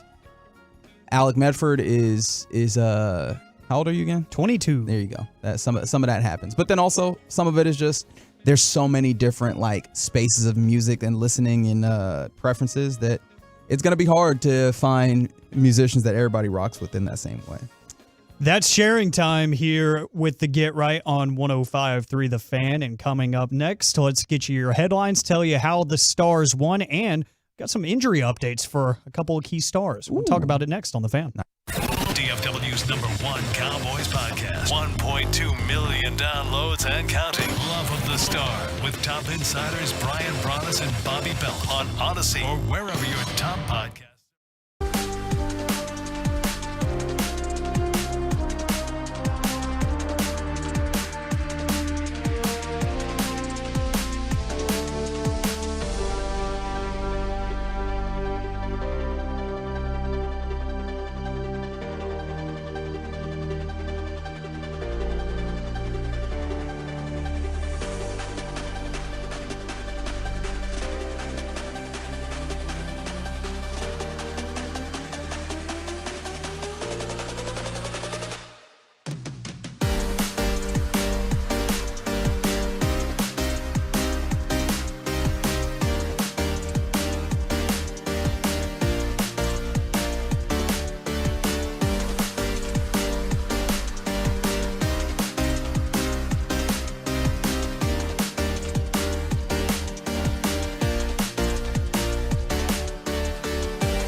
You can because soda is different. The program curbs those cravings, and you start seeing the fat just fall away. It's so motivating, and their support team is right there with you, educating you, helping you stay on track. The chosen weight loss program of the Dallas Cowboys organization and their fans, 7 beautiful DFW locations for in-office support. Soda's at-home program offers nutritionist coaching, support, and real help 100% over the phone. And now, kickstart your journey to a healthier, happier you with the Soda Weight Loss Shape Up Showdown. You could win a free year-long Soda membership, lifetime maintenance program, and a $2,000 wardrobe makeover. To enter Soda's contest, email shapeup@sodaweightloss.com. Go to sodaweightloss.com. That's SOTA weightloss.com. Soda Weight Loss. Say it with me now. It's state of the... This is the exclusive home of Dallas Cowboys football. KRLD FM and HD1, Dallas, Fort Worth. Let's go, Cowboys. Always live on the free Odyssey app. From our fan studios secured by DFWsecurity.com, it's time for the Get Right on 105.3 The Fan. Alba, but wrestled free by Robertson, and the Stars clear. Pass Fiala knocked down by Robertson, left for Hintz. He feeds, jumps down, scores! The lead's back to 2. Final hour of the Get Right here on 105.3 The Fan. My name is Alec Medford. His name is Reginald Atatula. True. Rigo Mendoza holding things down for you. The Turn It On, Leave It On listener, we appreciate you so very much for doing just that. Here on 105.3 The Fan. We're live on Twitch and YouTube, twitch.tv/DallasFanCam or 105.3 The Fan on YouTube. And the truckwreck.com text line is 877-881-1053, 877-881-1053, where you can get involved in any and all of our conversations here tonight. AM on the FM coming up on the other side. But let's get you some of your headlines here on 105.3 The Fan to wrap up your sports night here in the mighty Metroplex. And as you heard coming back from break, the Stars did a lot of that scoring thing against the LA Kings at the AAC tonight. They win 5-1 in this matchup. A big, much-needed win, a great night for Jake Ottinger after a rough return between the pipes a couple of days ago. He comes back and puts up a .969 save percentage. Pretty nice. Very nice. And allowing just the one goal on the night. A great night for the Stars through and through game-wise, but we also got some good updates on the injury front for the Dallas Stars, as Pete DeBoer said pregame that barring a setback, Miro Heiskanen will be with the Stars on their next road trip, which kicks off on Thursday. It ends on Tuesday, 4 games long. He said, quote, "He's getting closer, and we wouldn't take him if there wasn't a chance that he would play on the road trip." So looks like what was a pretty bad situation for Miro Heiskanen, where, you know, in hockey, they're already really vague about injuries, but after it happened, Pete DeBoer saying, you know, it's not season ending, but it's not day to day. It's more like week to week. We don't know when he's coming back.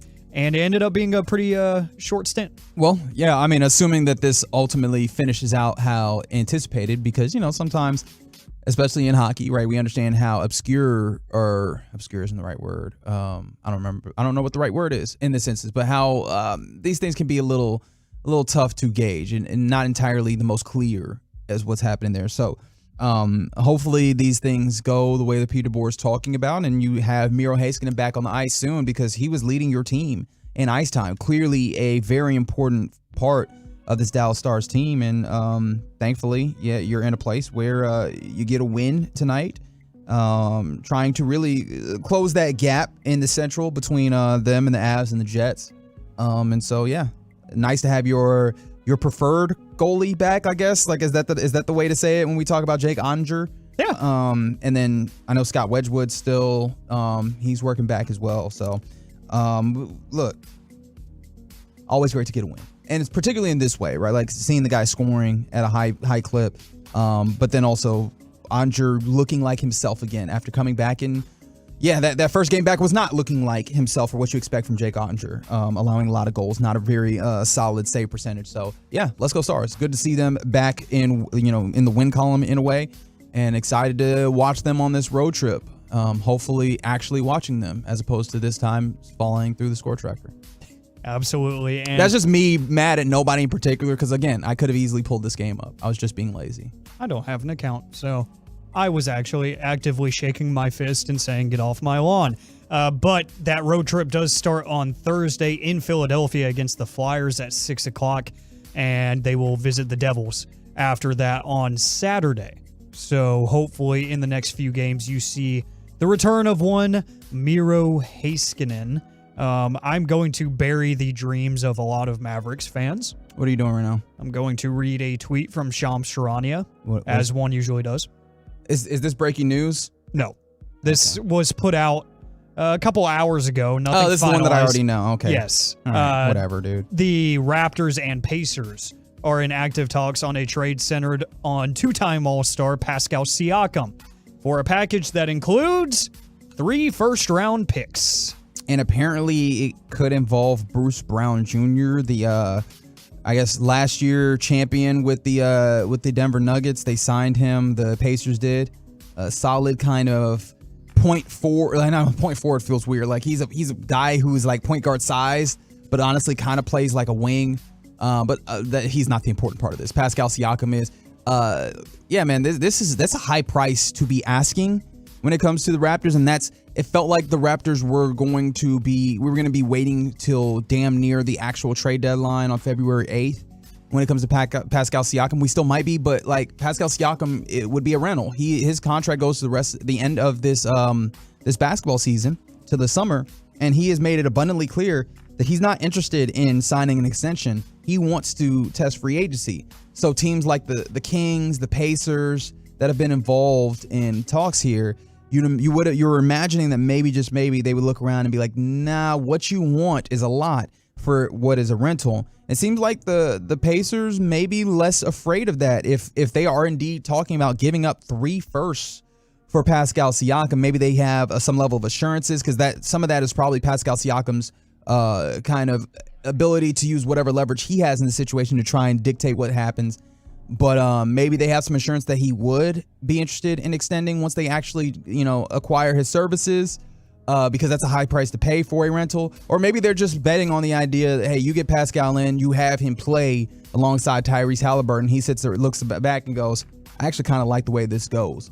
But yeah, that's really interesting that they would be willing to go that high for that. But I guess if you're the Indianapolis Pacers or the Indiana Pacers, you look around and you go, we don't really have opportunities to get players of a certain caliber through free agency very often, so might as well use this as an opportunity. Be aggressive, because scared money don't make none. Yeah, I'd be interested to see if there's any protections on those first round picks. If this is going to be, something that they're just saying, hey, we don't know what's going to happen during the summer with Siakam, but we know what can happen right now as he can play. Be interested to see if there's any protections on those to try to, give themselves some sort of insurance that if this doesn't go the way they plan, it would be not as bad as it could be. But right now, that's a pretty steep price. Well, so. I mean, that is a steep price when we talk about the assets. But one thing to remember is Bruce Brown is the highest player on the Pacers right now, and he makes $22 million this season. Now, Pascal Siakam is entering the final year of his contract where he makes $38 million. You create a lot of cap space, and cap space can be something that's interesting, although we're not seeing a lot of stars make it to free agency necessarily. But cap space can be interesting nonetheless, especially when you have a lot of your team making reasonable money, right? Like, a very, very cheap team that's playing very well. But yeah, it'll be interesting to see if this actually finalizes and gets done with the price that's being discussed right now. I was gonna say we're in wait and see mode, I think. So there you have it, a pipe dream for Mavs fans. Which honestly, the more the thing, I don't know how much you actually want Pascal Siakam and how much he fits for what you're doing here. Although, look, very good player, really good defensively. He does not shoot very well. He shoots maybe somewhere around league average, maybe below that.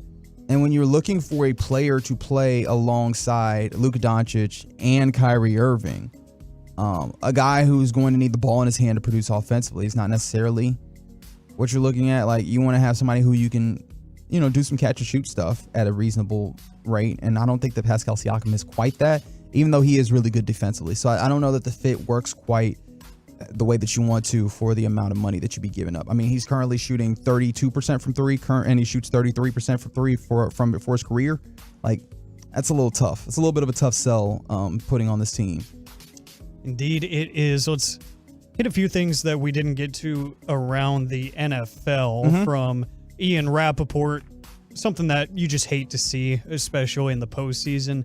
Rams tight end Tyler Higbee did, in fact, tear his ACL. Yikes. After that brutal low hit by Lions safety Kirby Joseph, sources say, after the MRI. He's got a very uphill challenge now to be ready for the start of next season. And Kirby Joseph took to social media and said, quote, "I don't have no intention to hurt nobody and or harm their career," end quote. But you know, that's kind of the way the NFL has taught these defensive backs to tackle, is because they don't want them going high, so they got to go low, and this is just a product of that. But to have such a major injury in the postseason, where now it's going to be a very big hurdle to clear if you want to play week 1, that just sucks, especially for one of the unsung heroes of that Rams team in Tyler Higbee, a very productive pass catcher. That just one of the things you hate to see. Yeah. It's one of those circumstances that is a lose-lose because you don't have him for the remainder of this postseason. And as you mentioned, very productive. And then it's going to be tough to have him to begin next year. So it's like, dang, bad on both ends. But yeah, this is a huge blow for the Rams because the top 2 pass catchers that you talk about when you talk about the Rams are Puka Nacua, Cooper Kupp, right?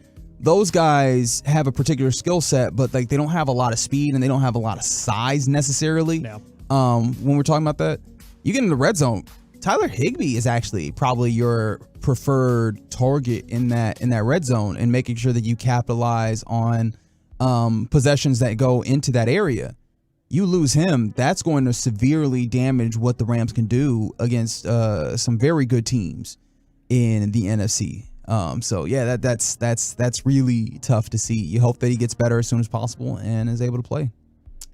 The Atlanta Falcons announced tonight that they have interviewed Michigan head coach Jim Harbaugh for their head coach opening.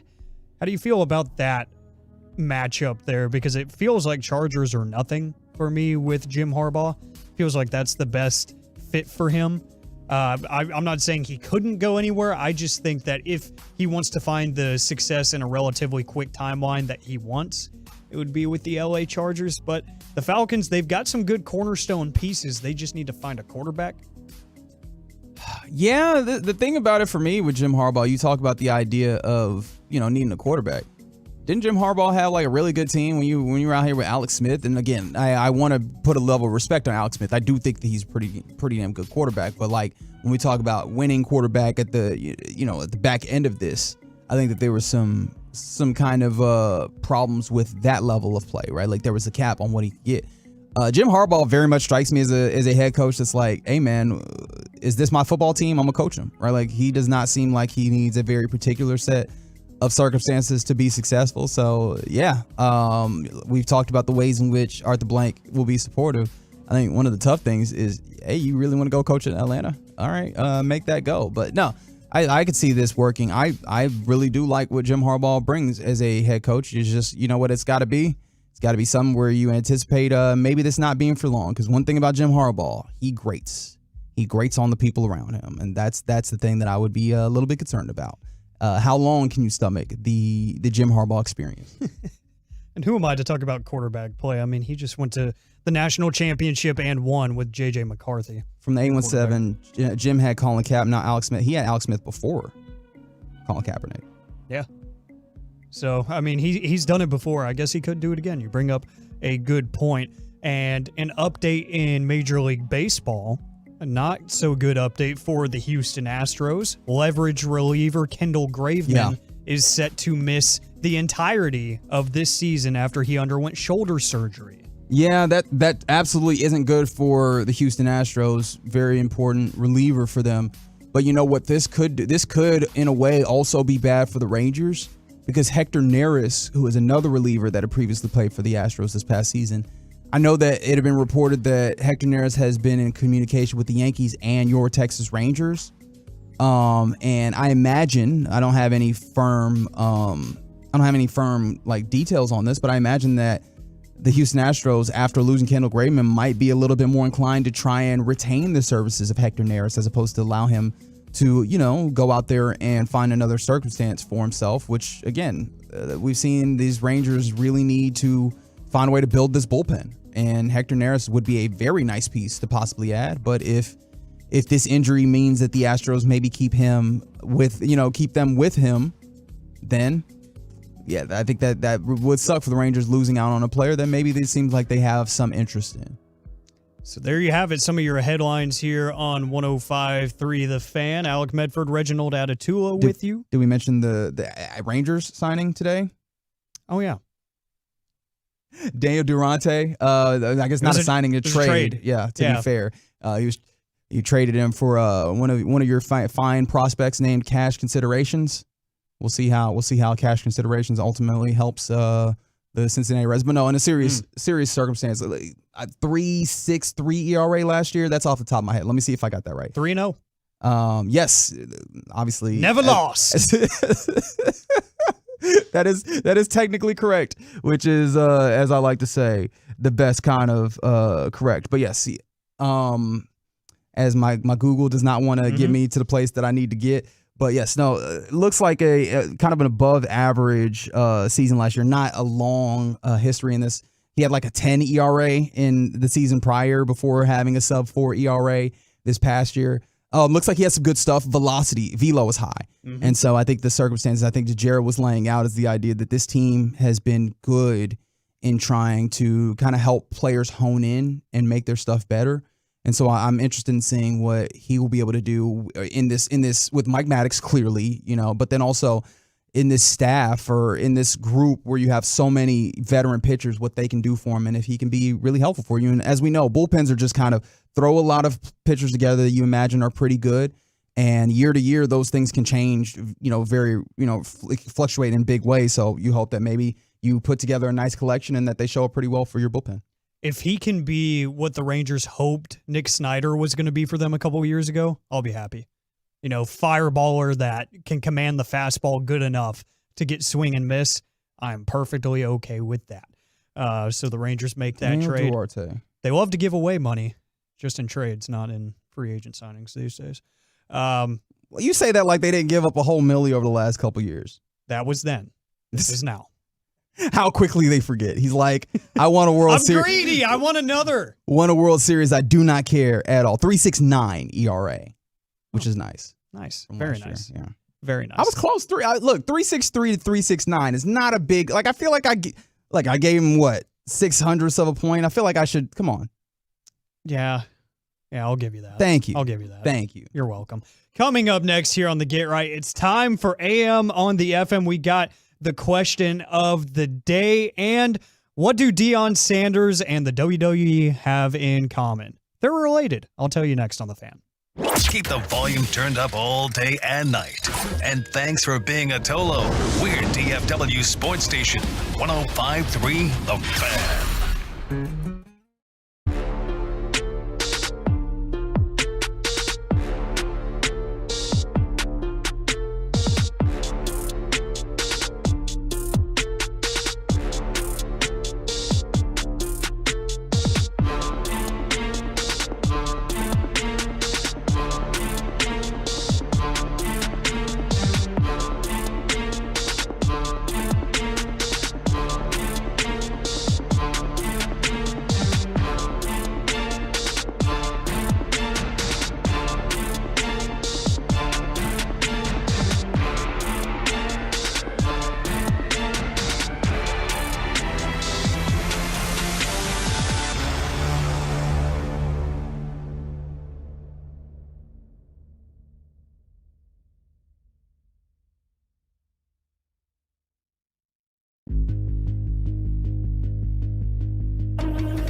You don't have to wait weeks for your tax refund. Get money sooner with a no-fee refund advance loan at Jackson Hewitt. On this loan, there's a money today guarantee. E-I-E-I-DO. Don't settle for chicken feed. Get fast bucks at Jackson Hewitt today. No-fee refund advance loans by Republic Bank offered to eligible clients. Money today guarantee if approved for a loan on a prepaid card. Details at jacksonhewitt.com. You just returned from holiday vacation, and there it is, a letter from the IRS. You don't even want to open it. Hi, I'm local tax attorney Nick Namath. I have been right here in Dallas for more than 20 years helping Texans resolve their IRS issues.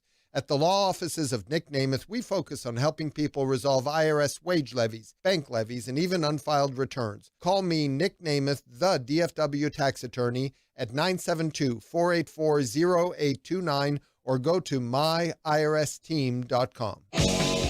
And we're back to the Get Right here on 105.3 The Fan. This segment is brought to you by Classic Chevrolet. Why do so many Texans love Classic Chevrolet and Grapevine? They've got the goods. More new Silverados than anyone with incredible savings. Why go anywhere else? Go see them today at ClassicChevrolet.com or visit. This is Texas. This is Classic Chevrolet. Find new roads, relax, and enjoy the difference. Back here on the Get Right on 105.3 The Fan. We'll get into AM on the FM here in just a moment. Alec Medford and Reginald Atatula. It's me. Okay. That's a fact. That's a fact. Can you tell I'm ready to be done with today's show? I can tell. Okay, cool. I can tell. I just don't vocalize it.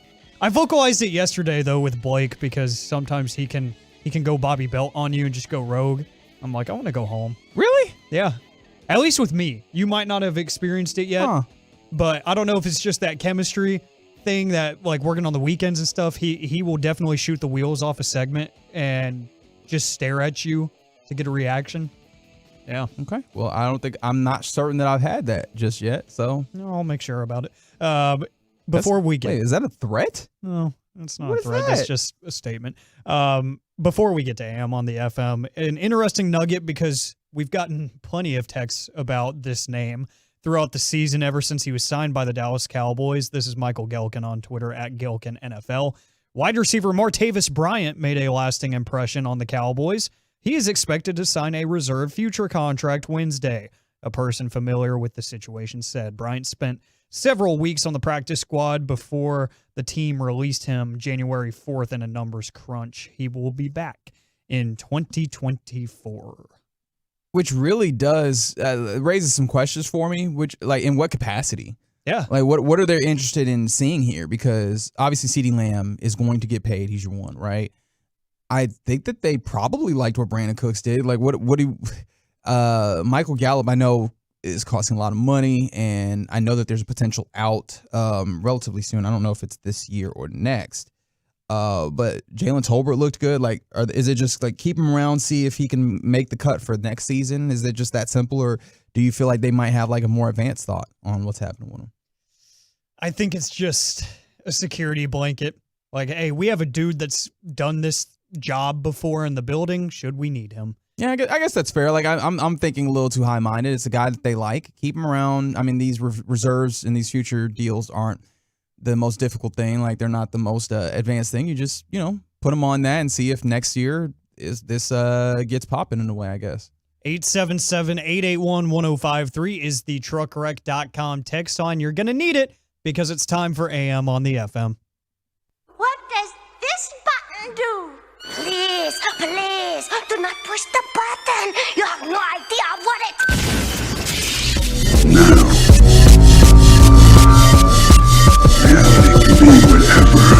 Don't you dare touch that dial. Don't you dare do it. You know the drill. It's AM on the FM, live on Twitch and YouTube as well. Twitch.tv/DallasFanCam. 105.3 The Fan on YouTube. To answer today's question of the day, I had one ready, but I'm calling an audible. I'm calling an audible on the question of the day. Okay. Hitting you with the kill. I saw something in the coverage that I didn't like. Actually, you know why I'm asking this new question? I don't even know what the new question is, so I can't really give you a reason as to why. I'm going to get there. Okay. But you might not have realized it, and especially, if you're just listening on the radio, it's an audio medium, so you didn't see it. But sure. I totally got a phone call during the middle of headlines. Didn't notice. When I, post that I am on the radio on all my social medias. Oh, so everyone can see it. You think that everybody's supposed to go check your social media before they call you? I mean, when I've been on the air for 2.5, 3 hours now, it's like, you should probably see it. And, my age demographic is habitually on their phone. I feel like you would see the Twitter timeline by now, or you would see the Snapchat, Instagram post. Yeah, but the problem is, y'all children's, no, jokes aside, like the folks your age, like, look, man, as much as having your phone, like, I don't think that we're always great about, checking all the various like we have all of the information at the tips of our fingers, but we're not great at utilizing it all the time. Right, it's the person who has the smartphone but asks you the question about how to spell or what this means or whatever. We're not always great at doing that. So they might have been like, "Hey, I would like to call Medford. Is he on air? It do not matter. We will call, and if he is on the air, he will not answer, and if he's not, he will." I will say this is not a first-time offender. He's done this probably 6 or 7 times now, and I've told him, "Hey, can you just check because I'm probably talking and it will distract me, and I don't want to put my phone on DND in case one of the bosses or something texts and says, hey." Do this, do that, or whatever. It's urgent. If you have it on mute, it's cool. You just let it ring. It irks me because in general, I just dislike phone calls. So the question of the day is, what is your biggest pet peeve right now? 877-881-1053. Because I can tell you mine right now. If you can text it, text it. Why are you calling me to ask me one simple question? Well, I think this might just be a generational thing, because this is the thing. Right? What if it's urgent? I am young and habitually on my phone. I will respond in 30 seconds or less. Especially if you just say it's urgent. Yeah, but look, I think that there's something different to getting on the phone and like that getting your attention, and then like having that instant conversation that I don't know necessarily that it always happens with a text message. I think also some of it is my personal viewpoint, where I view a text message as like a better email. And I use that, oh yeah, he being a jerk. I'll text him in a second and tell him where to shove it. But thanks, Jeff. Yeah. But like, was he the original caller, or is he just being a jerk? No, okay. It was my buddy Anthony that called, because he's the type, like, he'll just be bored driving around the neighborhood. He's like, you want to go drive around the city? Oh, I'm like, sure. Wow. In this economy? Yeah. Y'all just wasting gas like that? He got it like that. In this weather? Yeah, that's also a weird thing. He's a prize picks legend. Oh, okay. Yeah. All right. Congratulations. Sure. No, I guess where I was going before I got myself tied in knots there, I view text messages like advanced emails, which is I'll send this to you, and whenever you're free, you can get back to me, right? Like, it's not if I send you a text, I need a response back, which is a pet peeve of mine. That it's like, why are you not talking? Because that's not what this medium is. Like, this medium is you send a text message, and whenever I get to it, I look at it, I read it, I respond, right? And so it's just like, I'll send this here whenever it's cool. And so the phone is the more instantaneous, like, because when I say something in that immediate time frame, you're supposed to say something back. And so that's why I view it that way, which is why I wouldn't be upset. Now, however, you calling to ask me to go for a ride, yeah, that's not. See? It's not urgent. That's what I'm getting at, is like, if it is absolutely urgent, like it needs to be responded right this second, like, I'll understand. I'm still going to be annoyed when I see the phone light up, but when you say, hey, really quick, really important, and you ask me a question, it's like, okay, cool, whatever. But like, Tim Collins, he's really good about that. Like, if he calls, it's just like, really quick, I need to answer right now, blah, blah, blah. Yes or no? Yes. Okay, thank you. Hang up. That's cool. But like, if it's literally just to say, like, hey, are you free next weekend or something? It's like, you could have texted me that. Sure. Fair enough. I think also, like, yeah, from the 806 who says, definitely a generational thing. Sometimes you just need to talk to someone and the text won't do it. Right? Hearing someone's voice can do wonders for someone in need, which is actually the case. I don't need to talk to someone. Yeah, but that's actually probably more of the reason why you do. I got friends that just call me periodically. The homie KG, if there's a game on that we're probably both watching, I just might see that name pop up on my phone. I already know what it is. We'll just have a conversation right quick, and it goes faster. You get a little bit more out of it than that text conversation. I think it's worthwhile. That's not what you were talking about. You were talking about pet peeves, though. So I apologize for taking it all the way there. What is yours, though, right now? Oh no, man. I'm the type of person that has a lot of pet peeves, but I've learned to get better about keeping them to myself because nobody want to hear that. Right? Like that is a me problem as opposed to a you problem. So I'm not going to impose that upon you. I mean, I asked though. I know, but like that's what I'm saying is like there's a lot of them. And I'm trying to think of which one. And also, there's a lot of pet peeves that I have that I don't like actively like. I don't think about until they pop up. But in a similar line of communication, and there are people at this office space that do this all the damn time. Hey man, what are you emailing me for? Why are you emailing me all this stuff? Why are you emailing me consistently? Have I ever responded back? Do I need to get this email? Right? Like, great point. What is this? Why is this sent to me? And look, this is a classic. Everybody knows, so I'm not gonna stick on it. Why are y'all replying all? Yes. For who? For what? What do you gain? Send it to who it's supposed to go to. Send it to the person who needs to see this. Do not include me. Thank you. Yeah. I've turned off email notifications. I just check it periodically because I just don't even want to see the notification of something that does not affect me. I'm horrible at doing that, so I need to have those notifications like consistently on. I have like set times, man. Like right when I wake up, refresh. You know, maybe like noon, refresh. Halfway through the afternoon, maybe like 3-4 o'clock, refresh. If I haven't gotten anything by then, I'm not going to get anything after. So I just kind of leave it be. Kind of depends when I'm working too. Evenings, I'll check it later on in the day. But, you know, if I'm, you know, like running KNC, you know, I'm only checking it up through maybe 4 o'clock and then I'm done for the day. I'm like, work is, you know, to the side now. Let's see, from the 214 on the truckwreck.com text line, 877-881-1053, their biggest pet peeve. People bringing their dogs to the grocery store. Literally a pet peeve? I don't know. I mean, service animals are different, but there are some people that just bring a dog to bring a dog. It's like, do you really need to do that? I mean, for me personally, I'll be minding my business, so if it don't bother me, it's cool. Now, if the dog is like all about my business, then yeah, there's clearly an issue here, right? Like, hey man, if you're gonna do this, how about just make sure your dog don't bother me? Like, it really is like a life motto where it's like, hey, if you're gonna do something, at the very least, make sure that it's not an imposition on other people. Yeah, that's true. So. From the 214, another 214, people reclining their seats on the plane. Yeah, it gets real, like especially in coach, right? Look, man, y'all understand that they're squeezing us real bad here. There's not a lot of extra room for you to lay back. Like you just gonna have to, you know, sit upright, go to sleep upright, whatever you got to do. And then, again, that goes back to the general idea, imposition, right? Like you are being an imposition on the person behind you because you decided to lean back. Don't do that. From the 559, biggest pet peeve, just turning on the Get Right with Reg and Alec Medford is on, right? No, you're not. Let's see.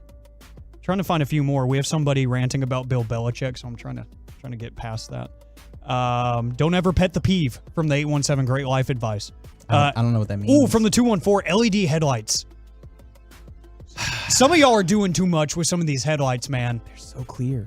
I've got blue eyes. I got sensitive eyes. Wear some sunglasses then, dog. It's nighttime, Reg. That is true. Get better eyes, dog. I don't know what's good. No, look.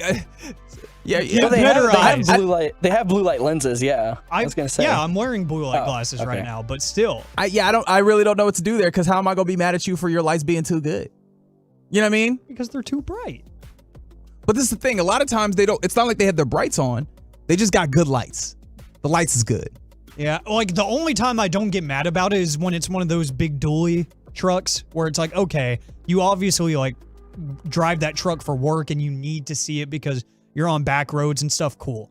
That doesn't bother me. But like when you pull up in, you know, some sort of like Toyota Pathfinder and you've got these LED headlights that I can see a mile behind me. I don't need all that, man. Oh, while we're talking about driving pet peeves, this is one of mine. The folks that have to slow all the way down to almost stop in order to make a turn. Yes. Like you can make that turn. You can keep forward movement in that turn. You don't have to like slowing down. Fair. Absolutely something you should do, right? Like you don't want to just whip it to a turn with all that speed. You also don't have to come to a complete stop. Like you got to go because what you got to realize is there's other people and there's traffic behind you. There's a flow of traffic. Like just, hey man, again, in position. Like let's move that along. People talking at the movie theaters? Yes. Talking and texting. That's a good one. For the 214, the old guy at the gym locker room that walks around naked. Like, come on, put on clothes or a towel at least. Please. Yeah, please. PSA. Make an effort. Okay, I said that the WWE and Deion Sanders might be related. Okay. It's because Colorado has landed the commitment from Gage Goldberg. Yes. A class of 2024, 6 foot, 205 pound middle linebacker here in Texas. He is the son of one Bill Goldberg. Georgia world alum. heavyweight champion, and he was a teammate of Deion Sanders at one point. So they have deep ties. Was he? Yes. Really? Yep. They both played on the Falcons at the same time. Okay, I was like, he went to Georgia. One thing that I always think about is if I know a wrestler played basketball or played football. I'm looking at an ad about basketball. My bad. If I know they play football, I think that they stopped at college and then started wrestling instead. But I forgot Bill Goldberg played a little pro. My bad, Bill. Didn't mean to slight you. Didn't mean to cut you down. I was not familiar with your game. Take that, Bill. Speaking of game, thank you for the segue. Didn't get to this in headlines. Sources are saying, according to David Waters of Gators Breakdown, EA Sports College Football is planned to launch on July 12th, 2024. So if you are a college football, NCAA college football fiend, in terms of the video game, it's coming back in July. I remember, and I know there's a lot of people listening that used to like just take hold of their own program and recruit and do all those and spend hours upon hours. And I did that in college to the point where like me and my homeboy would hang out and he'd be the offensive coordinator. I'd be the defense coordinator. Like we did that, like dorks to that level. I don't think I got it in me, man. I don't think I play games at that level to where I don't think it's going to be fun for me. Like I think I have to miss out on the fun and the thrill of the college football game coming back. I don't have much of an interest in it. I don't really play the sports video games anymore. Yeah, well, also I think you missed the golden era of this college football. I game did too. That's what I'm interested in. Like more than anything, I'll be happy if they manage to restore the feeling, even if I'm not going to be the one ultimately engaging with the feeling as much. If I can see vicariously through others that it gives them that same feel that it used to give me, then that'd be great. So there you have it. AM on the FM. And I did play the OGs, trust me, invested a lot of time into those. But the last one we got was like 14, I think. Yes, I think so. And God, I ran that game up, man. That was around when I just kind of fell out of love with football games in general because oh yeah, I was out on Madden before then, so yeah, that's fair. Yeah, that was just the time frame that I just gave up on Madden and NCAA football. I was like, I need to get away from this because all it does is make me angry. Oh yeah, that's not good. You don't want that. Yeah. So I started playing different games, and now I barely play any video games because your boy's tired.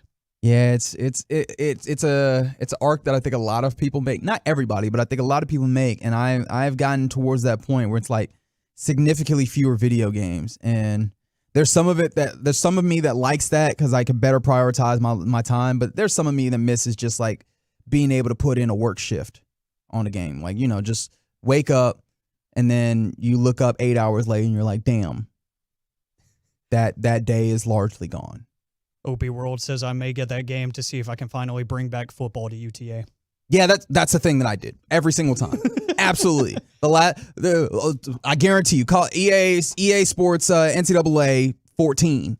UTA was built, and I created all my homeboys and put them on the team, and we went out there and we dominated. We made things happen.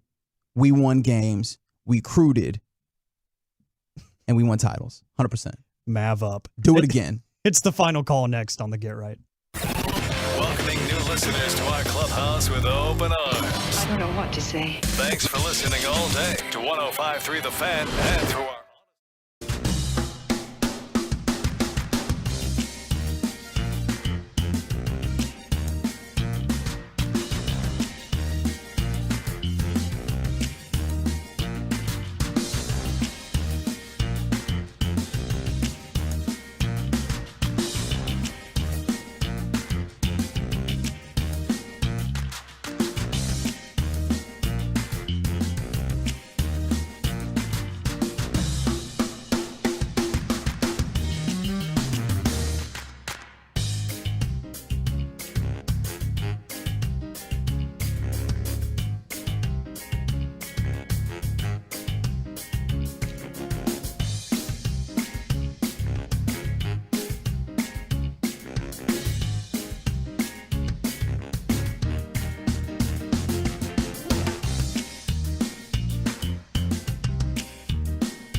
Of designer settings from all the top names like Tacori, Veragio, Simon G, A. Jaffe, and many more. And our experts will guide you every step of the way with the education you want and the respect you deserve. Engagement rings, wedding bands, eternity bands, fashion rings. At Diamonds Direct, we specialize in the ultimate symbol of love, and we welcome the opportunity to celebrate with you. So start the new year with some new excitement, new hope, and some new bling. Diamonds Direct, official jeweler of the Dallas Cowboys and SMU Athletics, proud to call the DFW Metroplex home.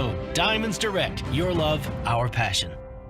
Do you have 3 ex-wives and your current trophy wife wants a life insurance policy 3 times the size of the policies you had to purchase for your previous mistakes? If so, you need to call Big Lou at Term Provider, 800-555-1509. Big Lou is intimately familiar with your problems, and if you're 50 or 60 years old and in reasonably good health, a $1 million policy should only cost about $100 to $200 per month. Big Lou may have a solution for your previous policies as well. You may even save enough money to lighten the load on your new $1 million policy. Remember, call Big Lou. He's like you, except he's only on number 2. Call Term Provider at 800-555-1509. That's 800-555-1509. For $1 million in term life insurance that you can live with. Call Big Lou at 800-555-1509. 800-555-1509.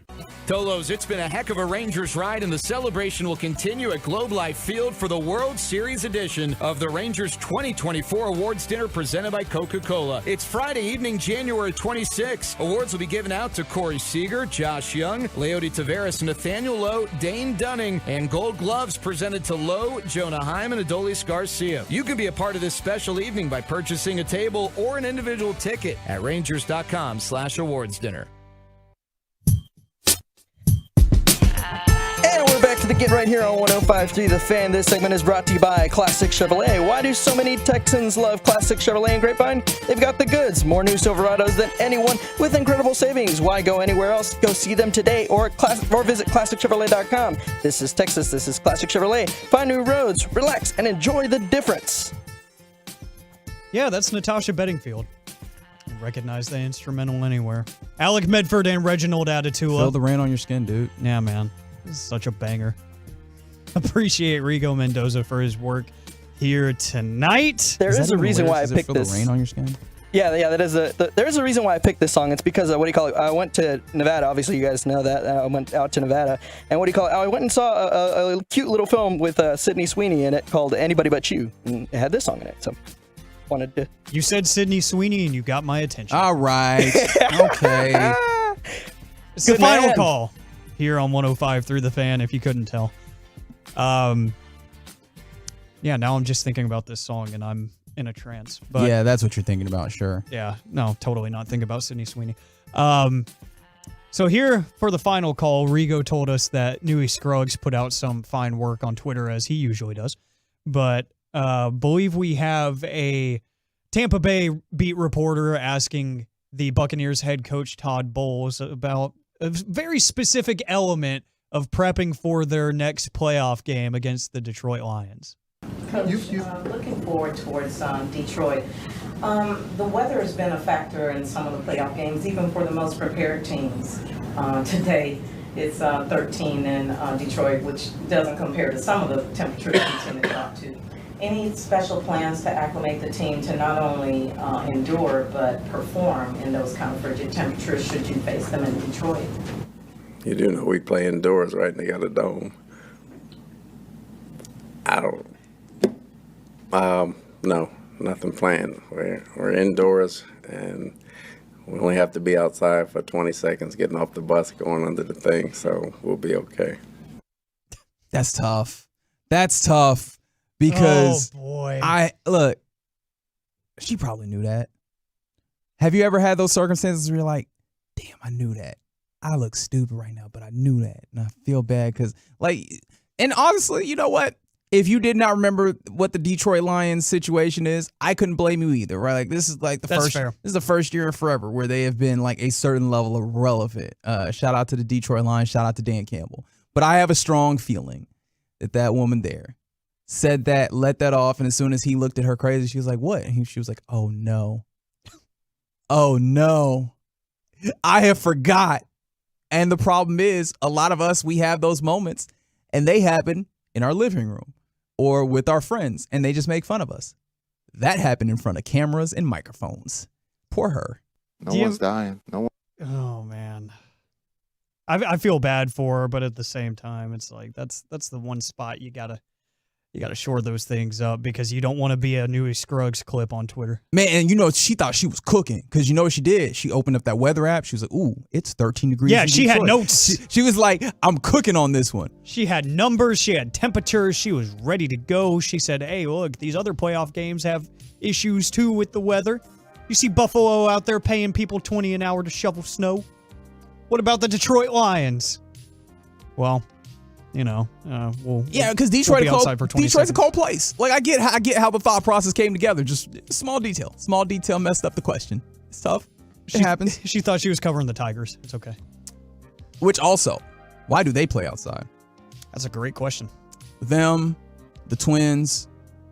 Look, I guess we can't just dome everything. I was thinking about it because someone texted in earlier when I was talking about the ways in which the NFL is kind of a weird system that you have the regular season played in one kind of time of year, and then the most important part of this season is played in a time where this is completely different.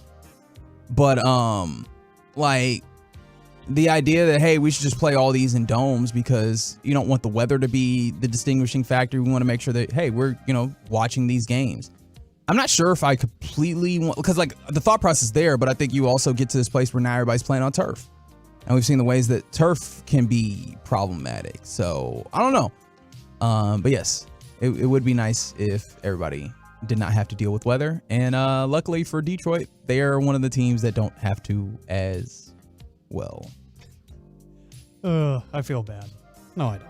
I definitely feel bad. Because this is the worst part about it is like, I very much worry about those type of moments. Like if you operate in any level of position that is somewhat forward facing, you just really have to hope against hopes that you do not show your keister in that way in any time.